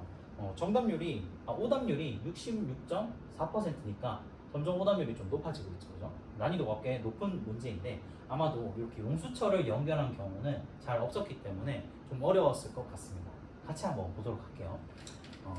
보면은 이 T2일 때 지금 전류가 빛이 흐르고 있다고 했는데 T2일 때를 보면은 이 LED의 변이가 2분의 D일 때니까 얘가 2분의 D가 되려면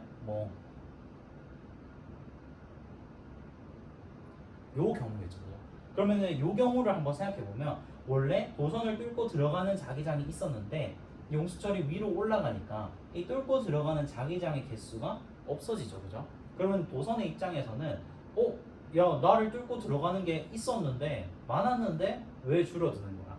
더 들어가야지 하면서 더 들어가게 자기장이 생기도록 유도 전류가 이렇게 흘러야겠죠, 그죠? 그럼 이렇게 흐르면 이쪽이 P형이고 이쪽이 N형이라는 걸 바로 알 수가 있는 거예요. 그러면 A는 P형 반도체가 아니라 N형 반도체였다라는 거를 알 수가 있습니다. 그리고 D는 T는 T1일 때 LED에서 빛이 방출되지 않냐라고 되어 있는데 t는 t1일 때, 이것도 봐요. t1일 때는 마이너스 2분의 d에 있으니까 이 도선이 그림을 좀 지울게요. 이 도선이 이번에는 여기에 있겠죠. 그죠? 마이너스 2분의 d니까 여기에 있겠습니다. 얘가 이제 d만큼 잡아당겼다가 놓으니까 d만큼 잡아당겼다가 놓으니까 얘가 점점 더 빨라지고 있는 그 와중이겠죠. 그죠? 얘가 점점 빨라지고 있을 텐데 그때 LED의 빛이 방출이 되냐 안 되냐 라는 건데 아마 니은 보기에서 좀 헷갈렸을 것 같아요. 왜냐하면 우리가 이 유도 전류가 흐르려면 일단 유도 기전력이 있어야 되는데 이 유도 기전력은 가문수에 비례하고 그리고 자기 선속의 변화에 비례하죠. 그죠? 시간에 따른 자기 선속의 변화. 그런데 이 자기 선속의 변화라고 하는 거는 얘는 면적은 일정한데 자기장이 변하거나 혹은 자기장은 일정한데 면적이 변하거나 혹은 자기장과 면적이 이루는 각도가 변하거나 라고 이제 생각을 할 수가 있거든요. 그거는 이제 이렇게 항이 있는데 하나 더 있을 텐데 무튼 어쨌든 자기장이 변하거나 이 면적이 변하거나인데 면적은 지금 일정하죠. 그렇죠? 도선의 면적이 일정하니까 면적은 일정하네. 근데 이제 자기장이 변하는 거를 왜냐하면 이제 조금 더 잘못 생각했을 수도 있어요. 왜냐하면 얘가 용수철에 매달려 있으니까 빠르게 움직였다, 느리게 움직였다, 속력이 변한다고 생각하잖아요. 그죠? 속력이 변하니까 얘가 마이너스 2분의 d에 있어도 뭔가 지금 이 변이와 시간 그래프에서 기울기가 변하고 있으니까 뭔가 이 변하는 기울기도 속도가 변하는 것도 영향을 미치지 않을까 생각할 수 있는데 미치지 않죠. 그죠? 왜냐하면은 얘가 어차피 자기장 영역에 들어있는 요 면적, 자기장은 일정하니까 그 자기장의 세기가 변하는 건 아니니까 얘가 여기서 이 안에서 빨리 움직이든 아니면 천천히 움직이든 그거와는 상관없이 유도 전류가 흐르지 않겠죠. 그래서 빛이 방출되지 않는다. 니은이 맞고 디귿 금속고리의 운동 에너지는 T1일 때와 T3일 때가 서로 같냐고 물어보는데 이것도 조금 어려웠을 수도 있을 것 같아요. 지금 이 에너지가 지금 어떻게 전환되고 있는지를 생각을 해보면 일단 용수철을 잡아당겼죠. 그죠? 그러면 용수철에 포텐셜 에너지가 저장이 될 텐데 그게 이 도선이 움직이면서 도선의 운동 에너지와 포텐셜 에너지로 이렇게 서로 전환이 되겠죠. 그죠? 그런데 그렇게만 생각을 한다면 T1일 때랑 T3일 때랑 운동 에너지는 서로 똑같아야 됩니다. 왜냐면은 그냥 이렇게 움직이는 거고 변이가 이제 똑같으니까 이때 당연히 속력도 같아야 되지 않나? 라고 생각할 텐데 지금 이 도선에 뭐가 흐르고 있죠? 그렇죠. 전류가 흐르고 있으니까 전기 에너지로 전환되는 게 있을 거다. 전환. 에너지 전환인데 그 와중에 이제 전기로 전환되는 에너지가 있으니까 분명히 운동 에너지는 같을 수가 없겠죠. 그죠? T1일 때가 운동 에너지가 더 크다고 생각을 할 수 있습니다. 왜냐하면 그 사이에 전기 에너지로 전환이 되어버리니까. 그래서 디귿도 틀렸다. 정답은 2번 이렇게 고르면 되겠습니다.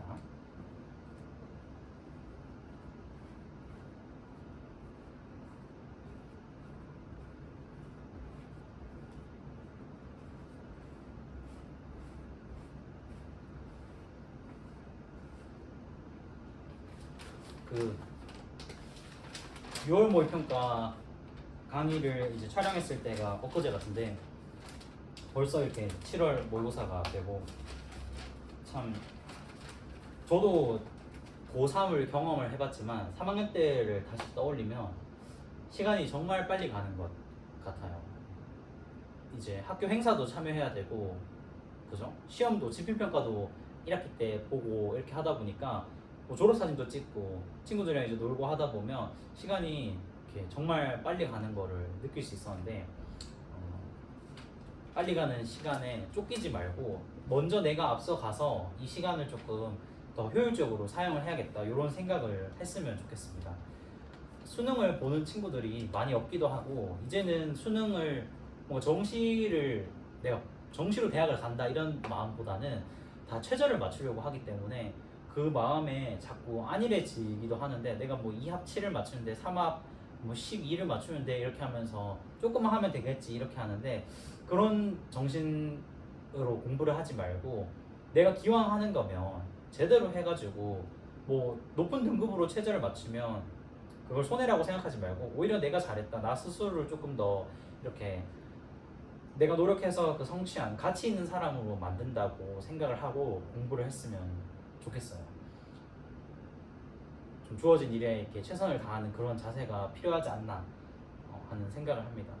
지금 뭐 다른 수험생들도 열심히 하겠지만 우리 이충고 친구들도 포기하지 말고 계속 이 흘러가는 이 하루하루를 아깝게 내가 하루를 그냥 보냈다는 거에 대해서 좀 분노도 하고 좀 좌절감도 한번 느껴보고 그런 생각을 하면서 수험 생활에 좀 임했으면 좋겠어요. 다음 문제를 보도록 할게요. 16번 문제. 그림과 같이 세기와 방향이 일정한 전류가 흐르는 무한히 긴 직선 노선 A, B, C, D가 XY 평면에 고정되어 있다. 전류의 세기와 방향은 A와 B에서 서로 같고 그리고 C와 D에서 서로 같다 이렇게 되어 있죠. 점 P에서 A에 의한 A의 전류에 의한 자기장의 세기는 B0이고 Q에서 A, B, C, D의 전류에 의한 자기장의 세기는 0이다 라고 되어 있네요.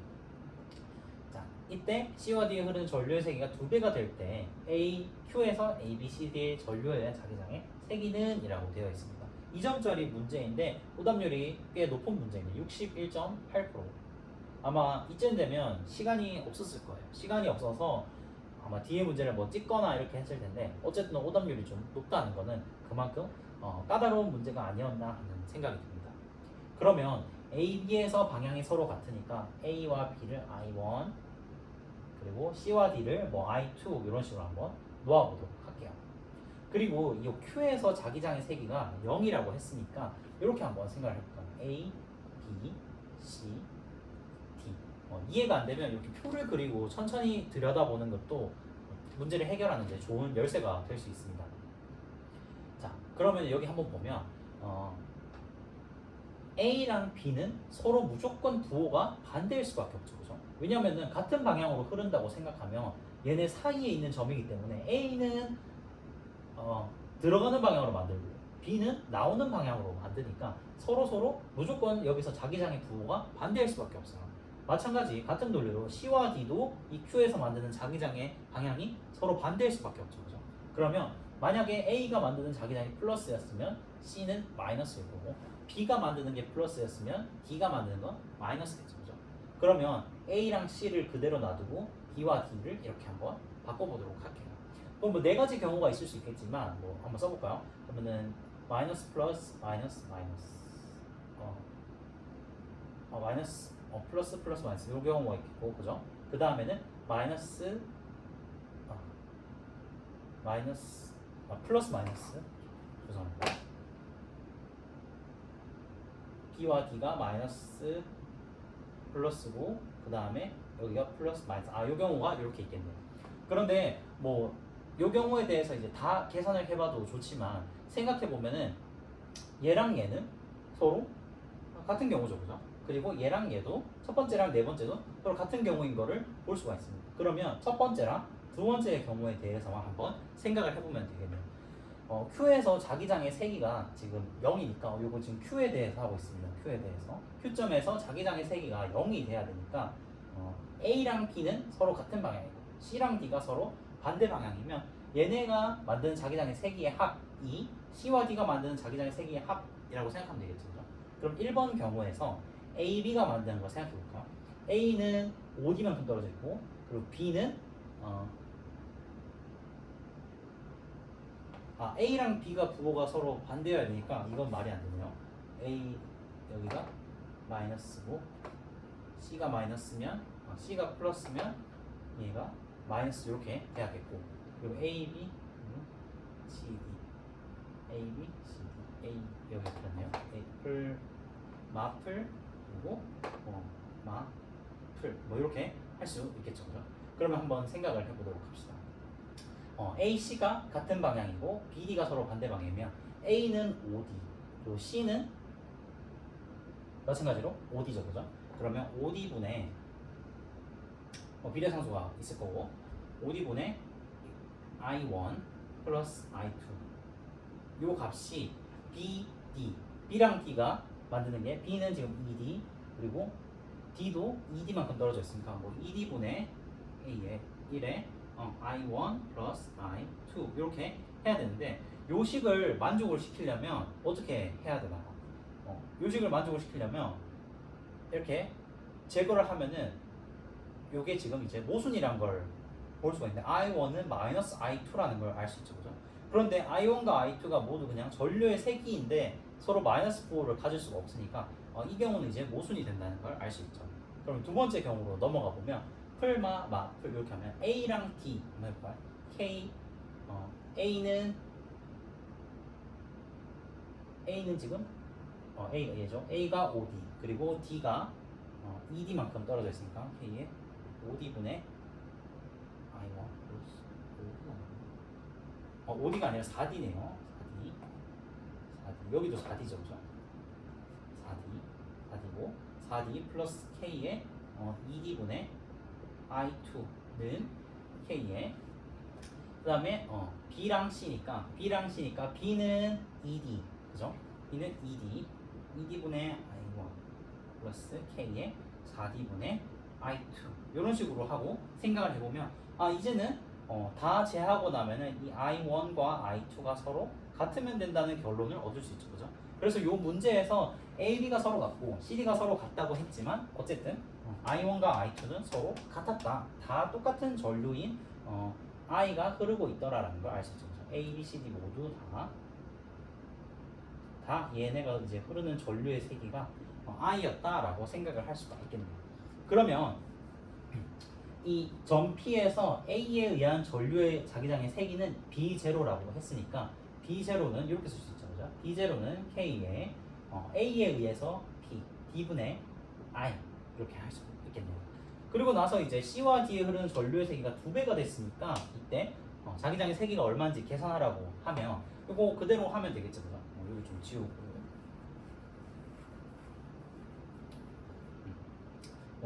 여기 지우고 이제 한번 계산을 해보도록 할게요. 얘가 B0니까 그러면 2배가 됐다. 2배가 되면은 C에 흐르는 전류가 이제 2I가 되고 얘가 이제 2I 그리고 D에 흐르는 전류도 2I가 됐다고 해봅시다. 그런데 뭐 풀마 풀 요 경우를 알고 있으니까 그죠? 계산을 해보면 A가 만드는 거는 플러스 K의 D분의 I B가 만드는 건 마이너스 K의 B가 만드는 건 거리가 OD만큼 떨어져 있죠. 5 D분의 OD가 맞네요. OD분의 2배니까 2I 이렇게 될 거고 그 다음에 C가 만드는 건 마이너스 K에 C가 만드는 건 D분의 2I 그리고 그 다음에 D가 만드는 거는 3D의 OD분의 CD의 전류가 2배라고 C와 D에 흐르는 게 2배니까 여기 안 되죠. CD가 2I 이렇게 되겠습니다. 그러면 계산을 해보면 어떻게 되느냐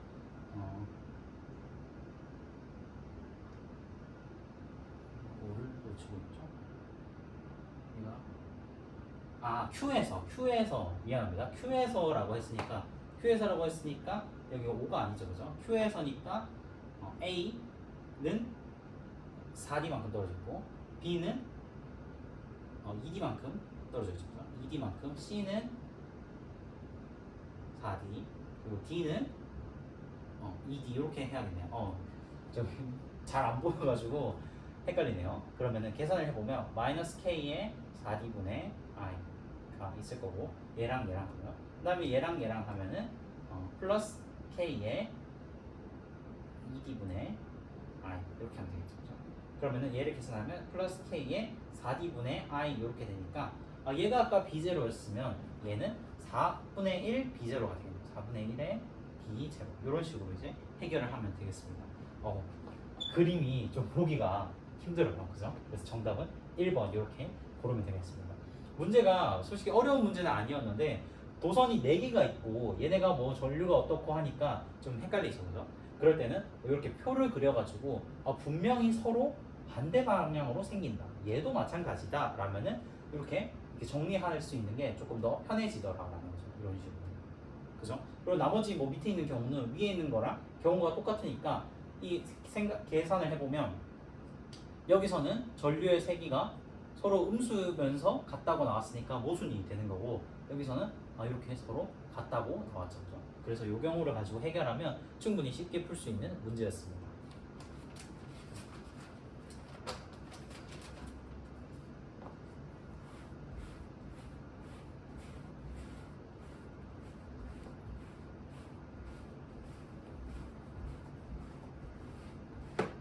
다음 문제로 넘어가 보도록 할게요. 17번 문제. 17번 문제는 지금 이제 오답률이 점점 높아지고 있는데 얘는 64.5%의 오답률을 보이고 있습니다. 한번 보도록 할게요. 그림은 열 효율이 0.2인 열기관에서 일정량 이상 기체의 상태가 A, B, C, D, A를 따라 변할 때 기체의 절대 온도와 압력을 나타낸 것이다. A, B와 C, D 과정은 각각 압력이 일정한 과정이고 등압 과정이고 B, C, D, A 과정은 등온 과정이다. BC 과정에서 기체가 외부의 한일 또는 외부로부터 받은 일은 EW이고 DA 과정에서 기체가 외부의 한일 또는 외부로부터 받은 일은 W이다 이렇게 되어 있죠. 그죠? 그러면 이 문제를 봤을 때 학생들이 가장 멘붕에 빠지는 경우가 세로축은 압력인데 가로축은 절대 온도라고 되어 있죠. 그죠? 절대 온도.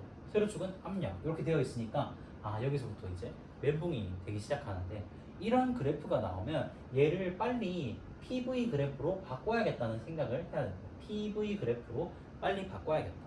그러면 PV 그래프로 한번 바꿔보도록 할게요. 그런데 PV 그래프로 바꿀 때 부피를 알아야 되잖아요. 부피를 모르니까 어떻게 부피를 알 수 있지? 하고 생각을 해보면 이런 이상기체의 경우에는 압력과 부피의 곱이 이 절대 온도에 비례한다는 걸 우리가 알고 있죠. 그죠? 그러면 예를 들어서 이 지점을 압력을 V0라고 한번 해볼까요? 그러면은 이 P0에 V0를 곱하면 얘가 T0구나 라는 걸 알 수 있고 그러면 P0일 때는 압력이 2배가 돼야 된다는 걸 알 수 있죠.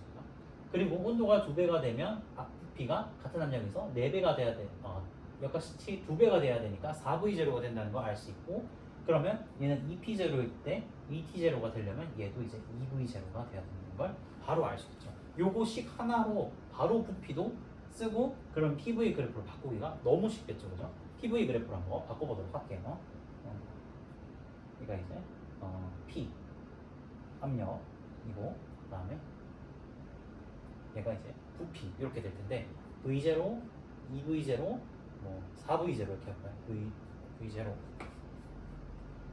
V0, 2V0, 4V0 이렇게 하고 그 다음에 여기를 P0 얘를 2P0 이렇게 하고 나면 이제 끝났죠. 그죠? 그러면 이 지점이 A 얘가 A고 그 다음에 V0에 V0인 지점 또 없죠. 그 다음에 2V0에서 P0인 여기가 D고 맞나요? A는 2P0죠. 그죠? A는 2P0 A는 얘가 이제 2P0 그럼 2V0, 2P0인 지점이 얘가 B 그리고 4V0, P0인 지점 여기가 이제 C라는 걸 바로 알 수가 있겠네요. 그러면 A에서 B로 갈 때 등압, 그리고 B에서 C로 갈 때 등온, C에서 D로 갈 때 등압, D에서 A로 갈 때 등온이라는 걸 바로 알 수가 있습니다. 자, 이렇게 하고 나서 이제 문제를 풀면 쉽죠, 그죠?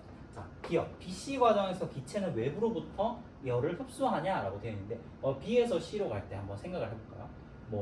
이렇게 그리고 나서 표를 그려도 좋습니다. 표를 A, B, B, C, C, D, D, A 이렇게 하는 게 문제를 조금 더 쉽게 접근할 수가 있겠죠. 그죠?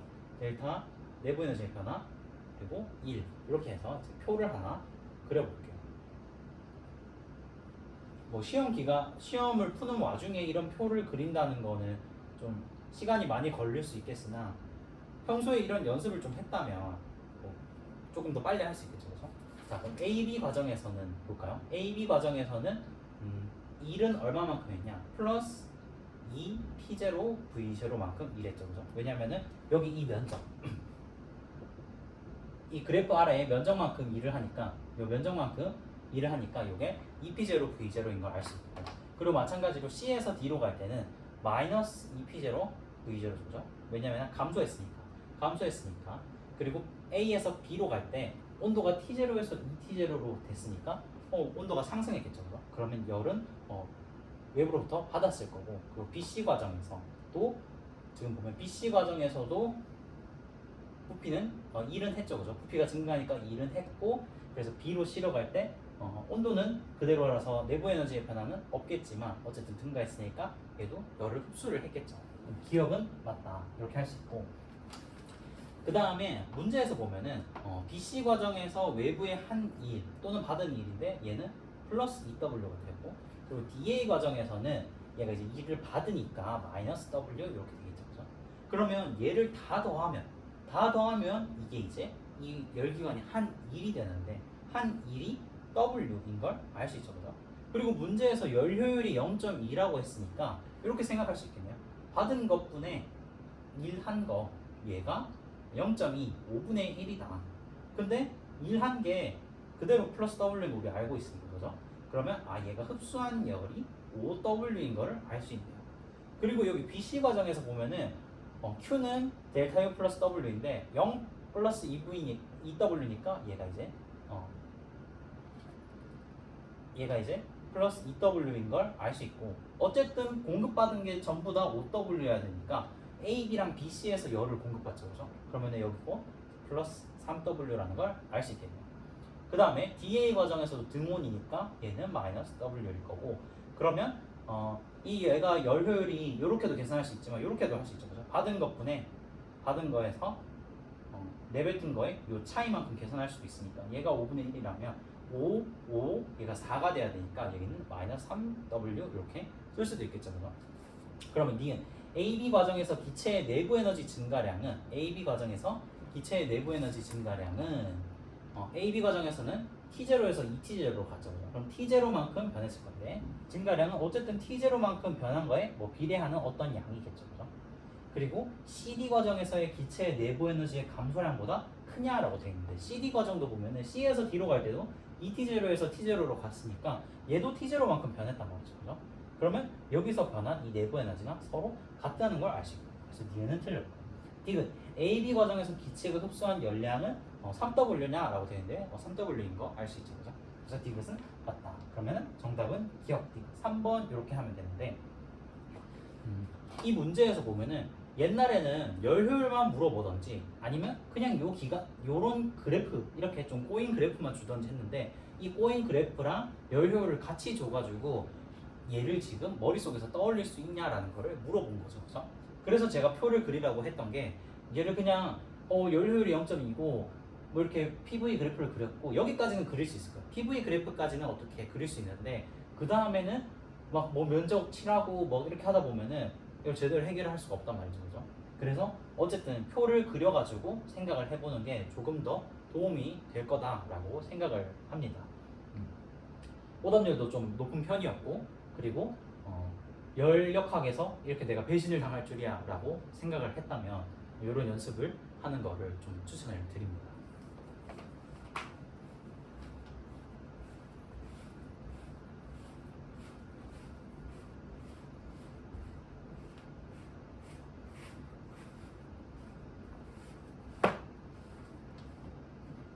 다음 문제를 보도록 할게요.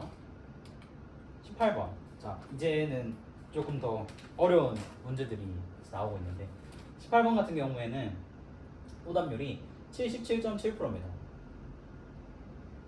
많이 어려웠던 것 같아요. 제가 보기에도 전기력 문제 치고는 조금 어려운 문제가 아니었나 하는 생각을 합니다. 좀 더 머리를 많이 쓰게 하는 그런 문제였다라는 생각이 드는데 한번 보도록 할게요. 그림 가는 점전화 ABCD를 X축상에 고정시킨 것으로 A에 작용하는 전기력의 방향은 마이너스 X 방향이고 B에 작용하는 전기력은 0이다 라고 되어 있죠. 얘는 작용하는 힘이 0이고 그리고 얘는 마이너스 X 방향으로 지금 힘이 작용하고 있다.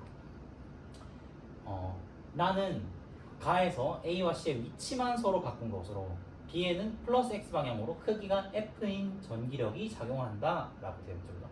A, B, C 전화량의 크기는 각각 EQ, Q, Q이다 이렇게 되어 있는데 이렇게 써볼까요? EQ, Q, Q 얘는 모르니까 QD라고 쓰겠습니다. QD 그리고 얘는 서로 위치를 바꿨으니까 얘가 Q, 얘가 Q, 얘가 EQ 그리고 얘는 QD 이렇게 되겠죠, 그죠?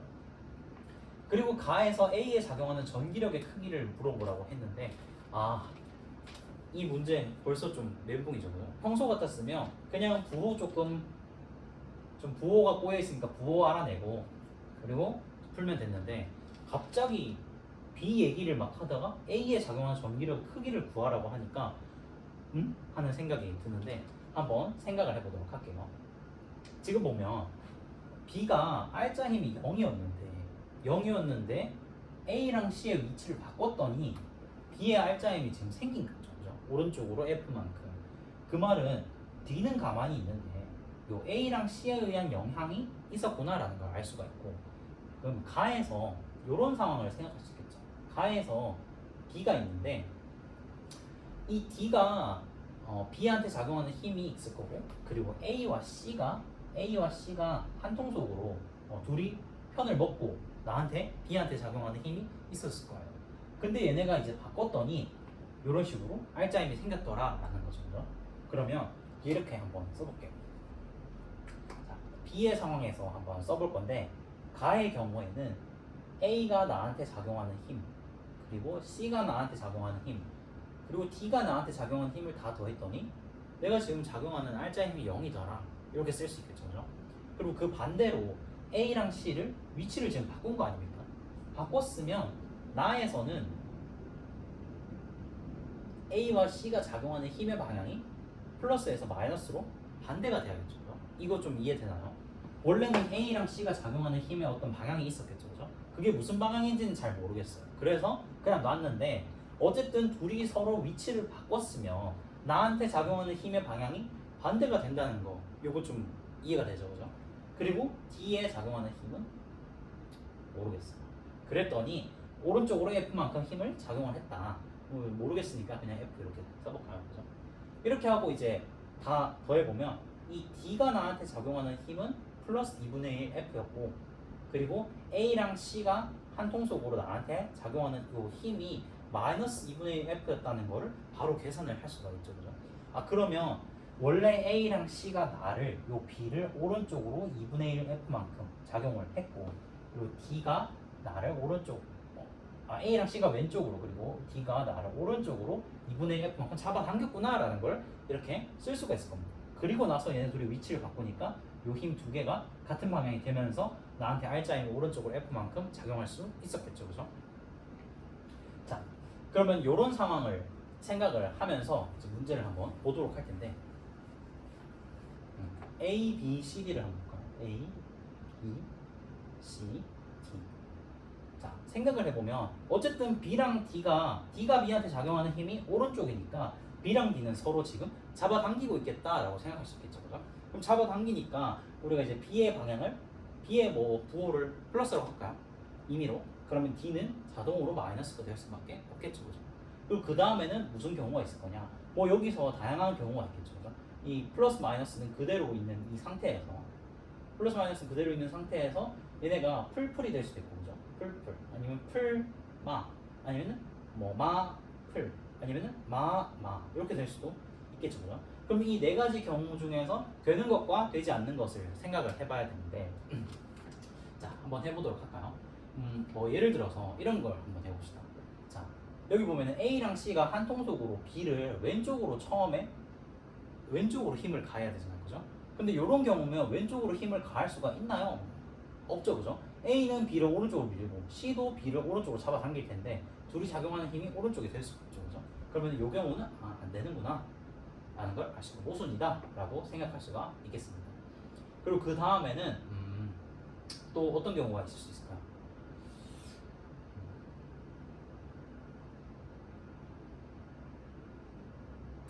그 다음에 또 A랑 C 요거는 되나요? A 이게 풀풀풀 요거는 되나요? EQ 요거도 안 되죠, 그죠? 왜냐하면은 A는 전하량이 EQ고 C는 전하량이 Q니까, 그죠? 같은 거리만큼 떨어져 있으면 A가 B를 오른쪽으로 미는 힘이 더 클 텐데 얘네가 한 통속으로 왼쪽으로 밀 수 있다는 건 말이 안 되죠, 그죠? 그래서 요 경우도 모순이다라는 걸 알 수 있네요. 그러면 일단은 가능할 수 있는, 고려할 수 있는 경우가 요거 두 개, 첫 번째, 두 번째 요 두 경우밖에 없다는 걸 알 수가 있겠네요. 그러면 이 첫 번째, 두 번째에 대해서 이제 계산을 해보면 되겠죠. 그죠? 계산을 해보면 어떻게 될 수 있느냐 한번 생각을 해봅시다. 지금 B에 작용하는 이 R자 힘이 0이 돼야 되니까 어떻게 되느냐 한번 생각해보면 첫 번째 경우에서 R자 힘이 0이니까 A는 B를 왼쪽으로 잡아당긴다. K의 D제곱분의 2Q제곱 이렇게 될 거고, 그죠? 왼쪽이니까 마이너스로 할까요? 마이너스로 할 거고, 그 다음에 C는 B를 또 미니까 마이너스 K의 D제곱분의 Q제곱 이렇게 될 거고, 그리고 D는 B를 잡아당기니까 플러스 K의 거리가 이번에 4D제곱분의 Q, Q, D 이렇게 되겠죠. 그죠?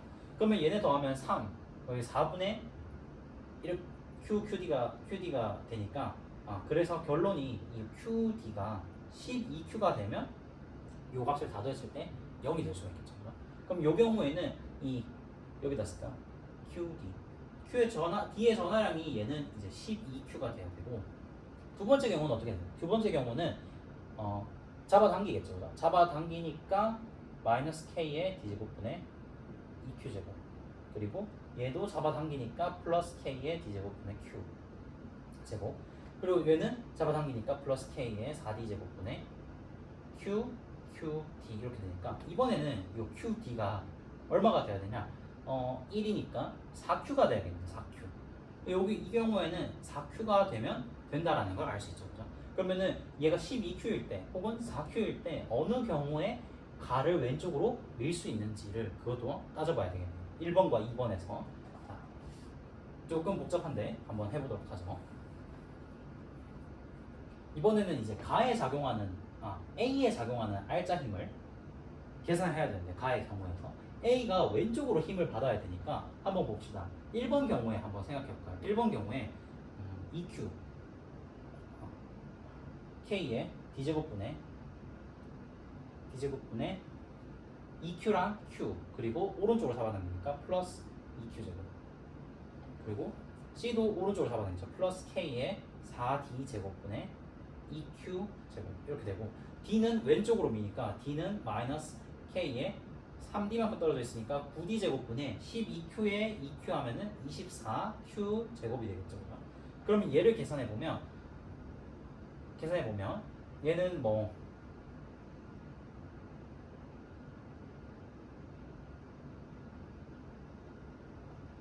36분의 72, 그리고 36분의 18, 36분의 96 이렇게 되니까 얘는 90이고 얘가 96, 얘가 더 크니까 요 경우는 되네요. 그렇죠? 12Q일 때는 성립, 얘는 오케이, 얘가 성립이 되고, 그 다음에 다음으로 요 경우는 어떻게 되냐? 두 번째 경우에 대해서 생각을 해보면 마찬가지로 잡아당기니까 K D제곱분의 2Q제곱, 그리고 미니까 마이너스 4D제곱분의 2Q제곱, 그리고 또 미니까 마이너스 K의 9D제곱분의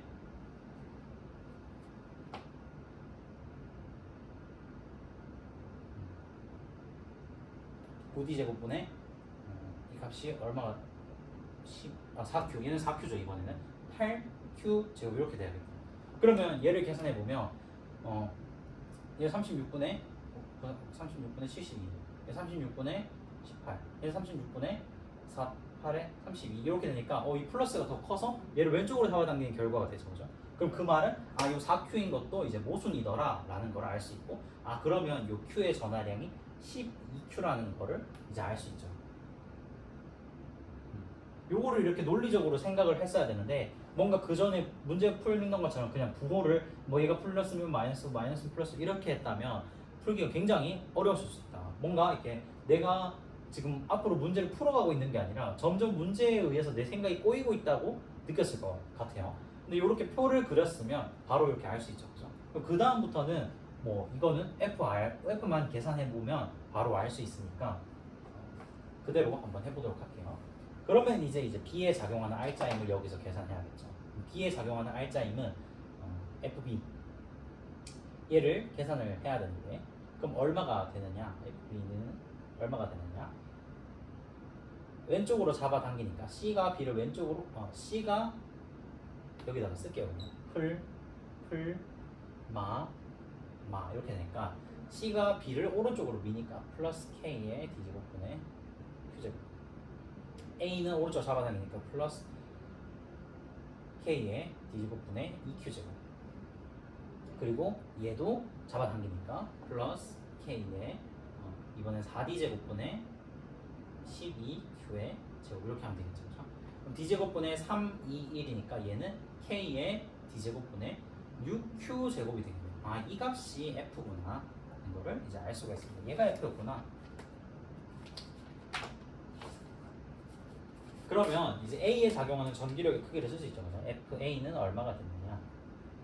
A는 가에서니까 가에서 FA는 얼마냐? 가에서는 이걸로 볼까요? 마풀풀마니까 오른쪽으로 잡아당긴다 D제곱분의 2Q제곱만큼. 그리고 또 잡아당긴다 K의 4D제곱분의 4D제곱이죠. 그죠?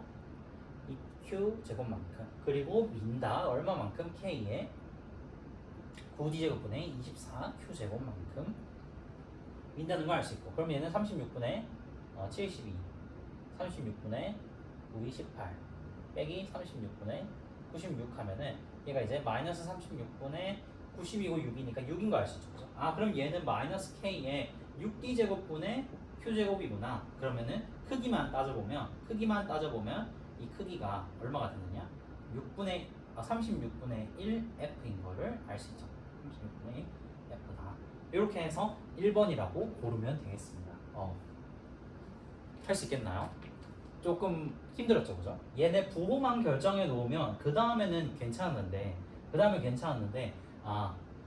여기서부터 조금 어려웠을 것 같습니다. 그냥 우리 평소대로 하던 것처럼 바로 이렇게 부호를 탁 쓰기에는 조금 어려웠지 않나. 좀 여러 가지 사고가 필요한 문제였습니다. 얘가 알짜임이 0인데 둘의 위치를 바꿨더니 오른쪽으로 가더라. 아, 그러면 D가 작용하는 거 그리고 A와 C가 합해서 작용하는 게 서로 이렇게 반대로 되어 있었고 얘를 바꿨더니 이렇게 될 수 있더라라는 거를 생각을 하고, 그죠? 여기까지 생각을 하고 그 다음에 그러면 B랑 D는 서로 잡아당겨야겠네, 뭐 풀 마겠네, 아니면 뭐 마풀이라고 생각해도 되겠죠. 그죠? 아니면 얘가 마풀이면은 얘는 이 테이블을 뒤집어서 이렇게 쓴다고 생각을 하면 이게 마풀이겠네 하고 이렇게 쓸 수도 있었겠다. 그렇게 생각할 수 있겠죠. 그죠? 그럼 이렇게 하면은 어쨌든 부호도 결정하고 이 전하량을 결정을 해서 마지막에 후보 2개가 있었는데 결국에는 한 놈만 살아납니다. 얘는 이제 모순이었다라는 거를 생각할 수 있죠. 이 상황에 대해서 굉장히 좀 까다롭고 어려웠던 문제인 것 같습니다. 77.7%의 오답률을 자랑하는 이번 시험에서 제일 오답률이 높은 문항이네요. 18번이 문제가 좀 많이 까다로웠는데 다시 한번 보길 바랍니다.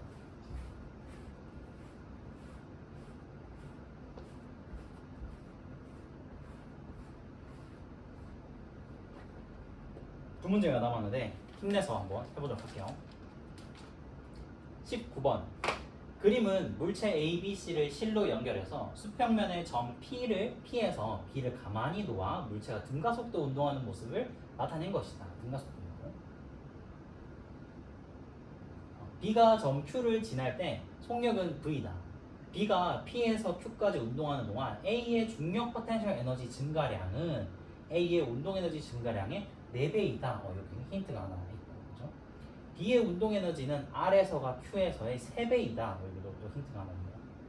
A, B의 질량은 각각 M이고 Q와 R 사이의 거리는 라지 L이다. 이렇게 되어 있습니다. B가 R을 지날 때 C의 운동 에너지는 얼마가 되느냐라는 게 이제 문제인데, 문제에서 읽다 보니까 힌트가 좀 많은 것 같죠, 그렇죠? 힌트를 하나씩 정리를 해보도록 할게요. A의 중력 포텐셜 에너지 증가량이라고 되어 있는데, 뭐 여기도 L이라고 할까? 여기를 이제 L이라고 하면은 MGL. 여기 이제 중력 포텐셜 에너지 증가량이죠, 그죠? 근데 이게 A의 운동 에너지 증가량의 4배이다라고 했으니까 여기서 V만큼이니까 2분의 1의 MV 제곱에 여기 4배이다 라고 생각을 할 수 있겠죠, 그죠?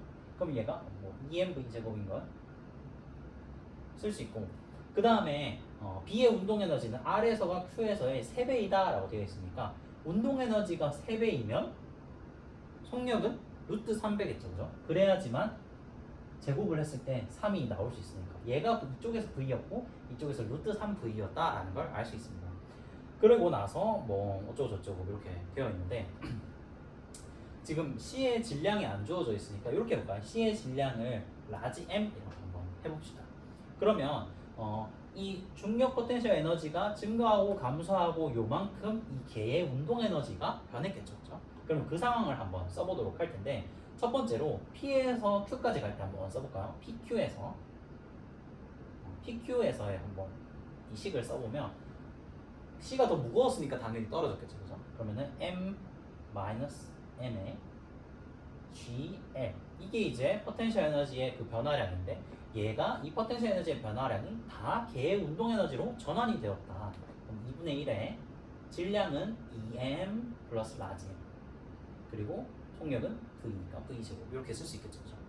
그 다음에는 얘가 Q에서 R까지 갈 때는 어떻게 되느냐? 그때는 또 루트 3V에서 V에서 루트 3V만큼 변했으니까 운동 에너지의 변화량을 또 한번 써보면 QR로 갈 때는 얘가 M-M에 이번엔 G에다가 라지 L을 넣어야죠, 그죠? G 라지 L은 2분의 1의 EM의 라지 M인데 여기서는 그냥 V제곱이라고 썼는데 사실은 V제곱 빼기 0의 제곱이라고 쓴 거랑 똑같죠, 그죠?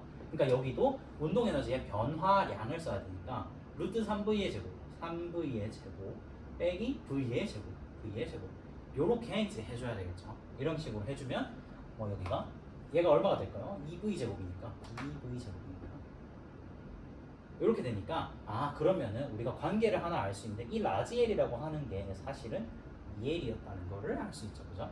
이렇게 쓰면은 됩니다. 자, 이렇게 하고 나서 B가 R을 지날 때 C의 운동 에너지가 얼마냐 했으니까 C도 이때 속력이 루트 3V였겠죠, 그죠? 그러면 이 라지 M을 스몰 m으로 표현하라고 했는데 처음에 문제에서 준 요 관계가 있으니까 얘를 여기다가 대입을 한번 해볼게요. 한번 하면 어떻게 되느냐? GL이 2V 제곱이니까 GL이 2V 제곱이니까 2의 라지 M 마이너스 스몰 m의 V 제곱은 2분의 1의 2M 플러스 라지 M의 V 제곱 이렇게 되겠죠. 그러면 V 제곱이 없어지고 얘가 이제 4가 되고 그러면 4M 마이너스 4 스몰 m이 2 스몰 m 플러스 라지 m이 되었다. 그래서 라지 m은 2m인 거를 우리가 바로 알 수 있죠, 그죠? 라지 m이 2m이었네. 얘가 라지 m이 2m이었네. 그러면 운동 에너지를 계산하면 운동 에너지는 2분의 1의 2m의 운동 에너지 V의 제곱이니까 3V의 제곱 이렇게 하면은 요 값이 얼마가 나오냐? 3mv 제곱이 나오네요. 3mv 제곱. 그런데 문제에서 아까 mg 스몰 l이 2mv 제곱이니까 그러면 2분의 1의 mgl이 얘가 2mv 제곱이죠, 그죠? 그러면 3mv 제곱은 얼마가 되느냐? 2분의 1 대 2는 2분의 1 대 2는 x 대 3 이렇게 되니까 2x는 6분의 1, x는 EX는 2분의 3죠. 2분의 3이니까 X는 4분의 3. 그래서 4분의 3 MGL이 되겠다. 정답은 1번 이렇게 하면 되겠죠, 그죠? 19번은 오답률이 지금 70%라고 나오는데 뒤에 있어서 오답률이 높았던 거지. 그러니까 시간이 모자라서 높았던 거지. 충분히 앞에 전기력이나 이런 거에 비해서는 충분히 쉽게 역학 문제 치고는 그렇게 어렵지 않게 나왔다는 거를 알 수 있습니다, 그죠? 그래서 1번 이렇게 고르면 됩니다.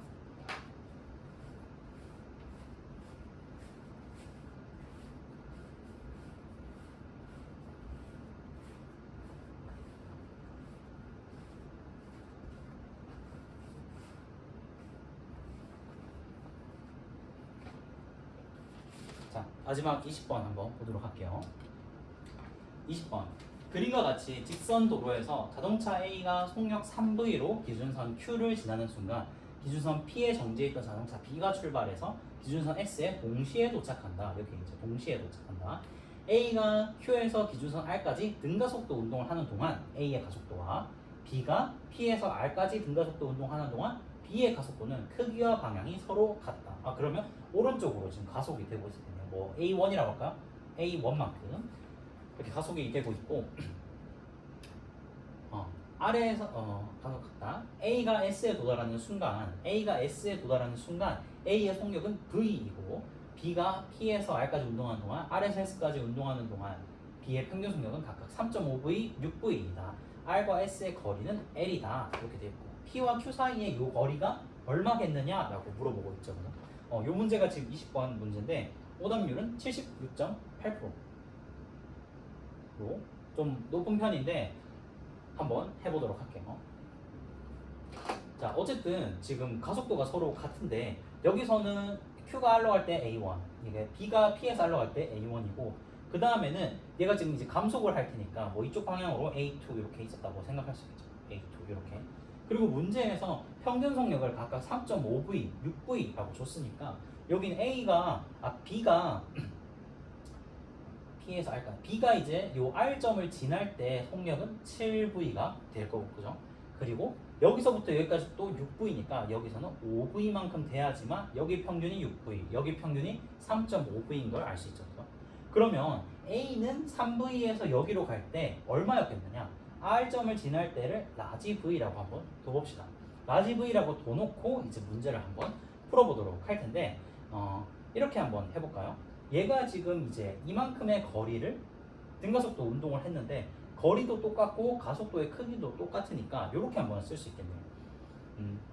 A의 입장에서 등가속도 운동 공식을 써보면 V제곱 빼기 라지 V제곱 나중 빼기 처음, 나중에 제곱 빼기 처음의 제곱은 2A2의 L 이렇게 할 수 있겠죠, 그죠?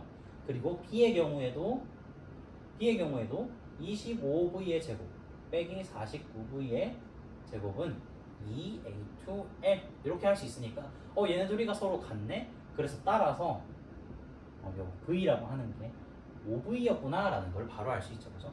얘가 이제 5V네, 얘가 5V야. 이렇게 하고 나면은 이제 그래, 오케이, 이제 알겠어. 그런데 문제에서 이 P와 Q 사이의 거리를 물어봤으니까 내가 여기를 X 그리고 여기를 뭐 라지 L 이렇게 둘 수 있겠죠, 그죠?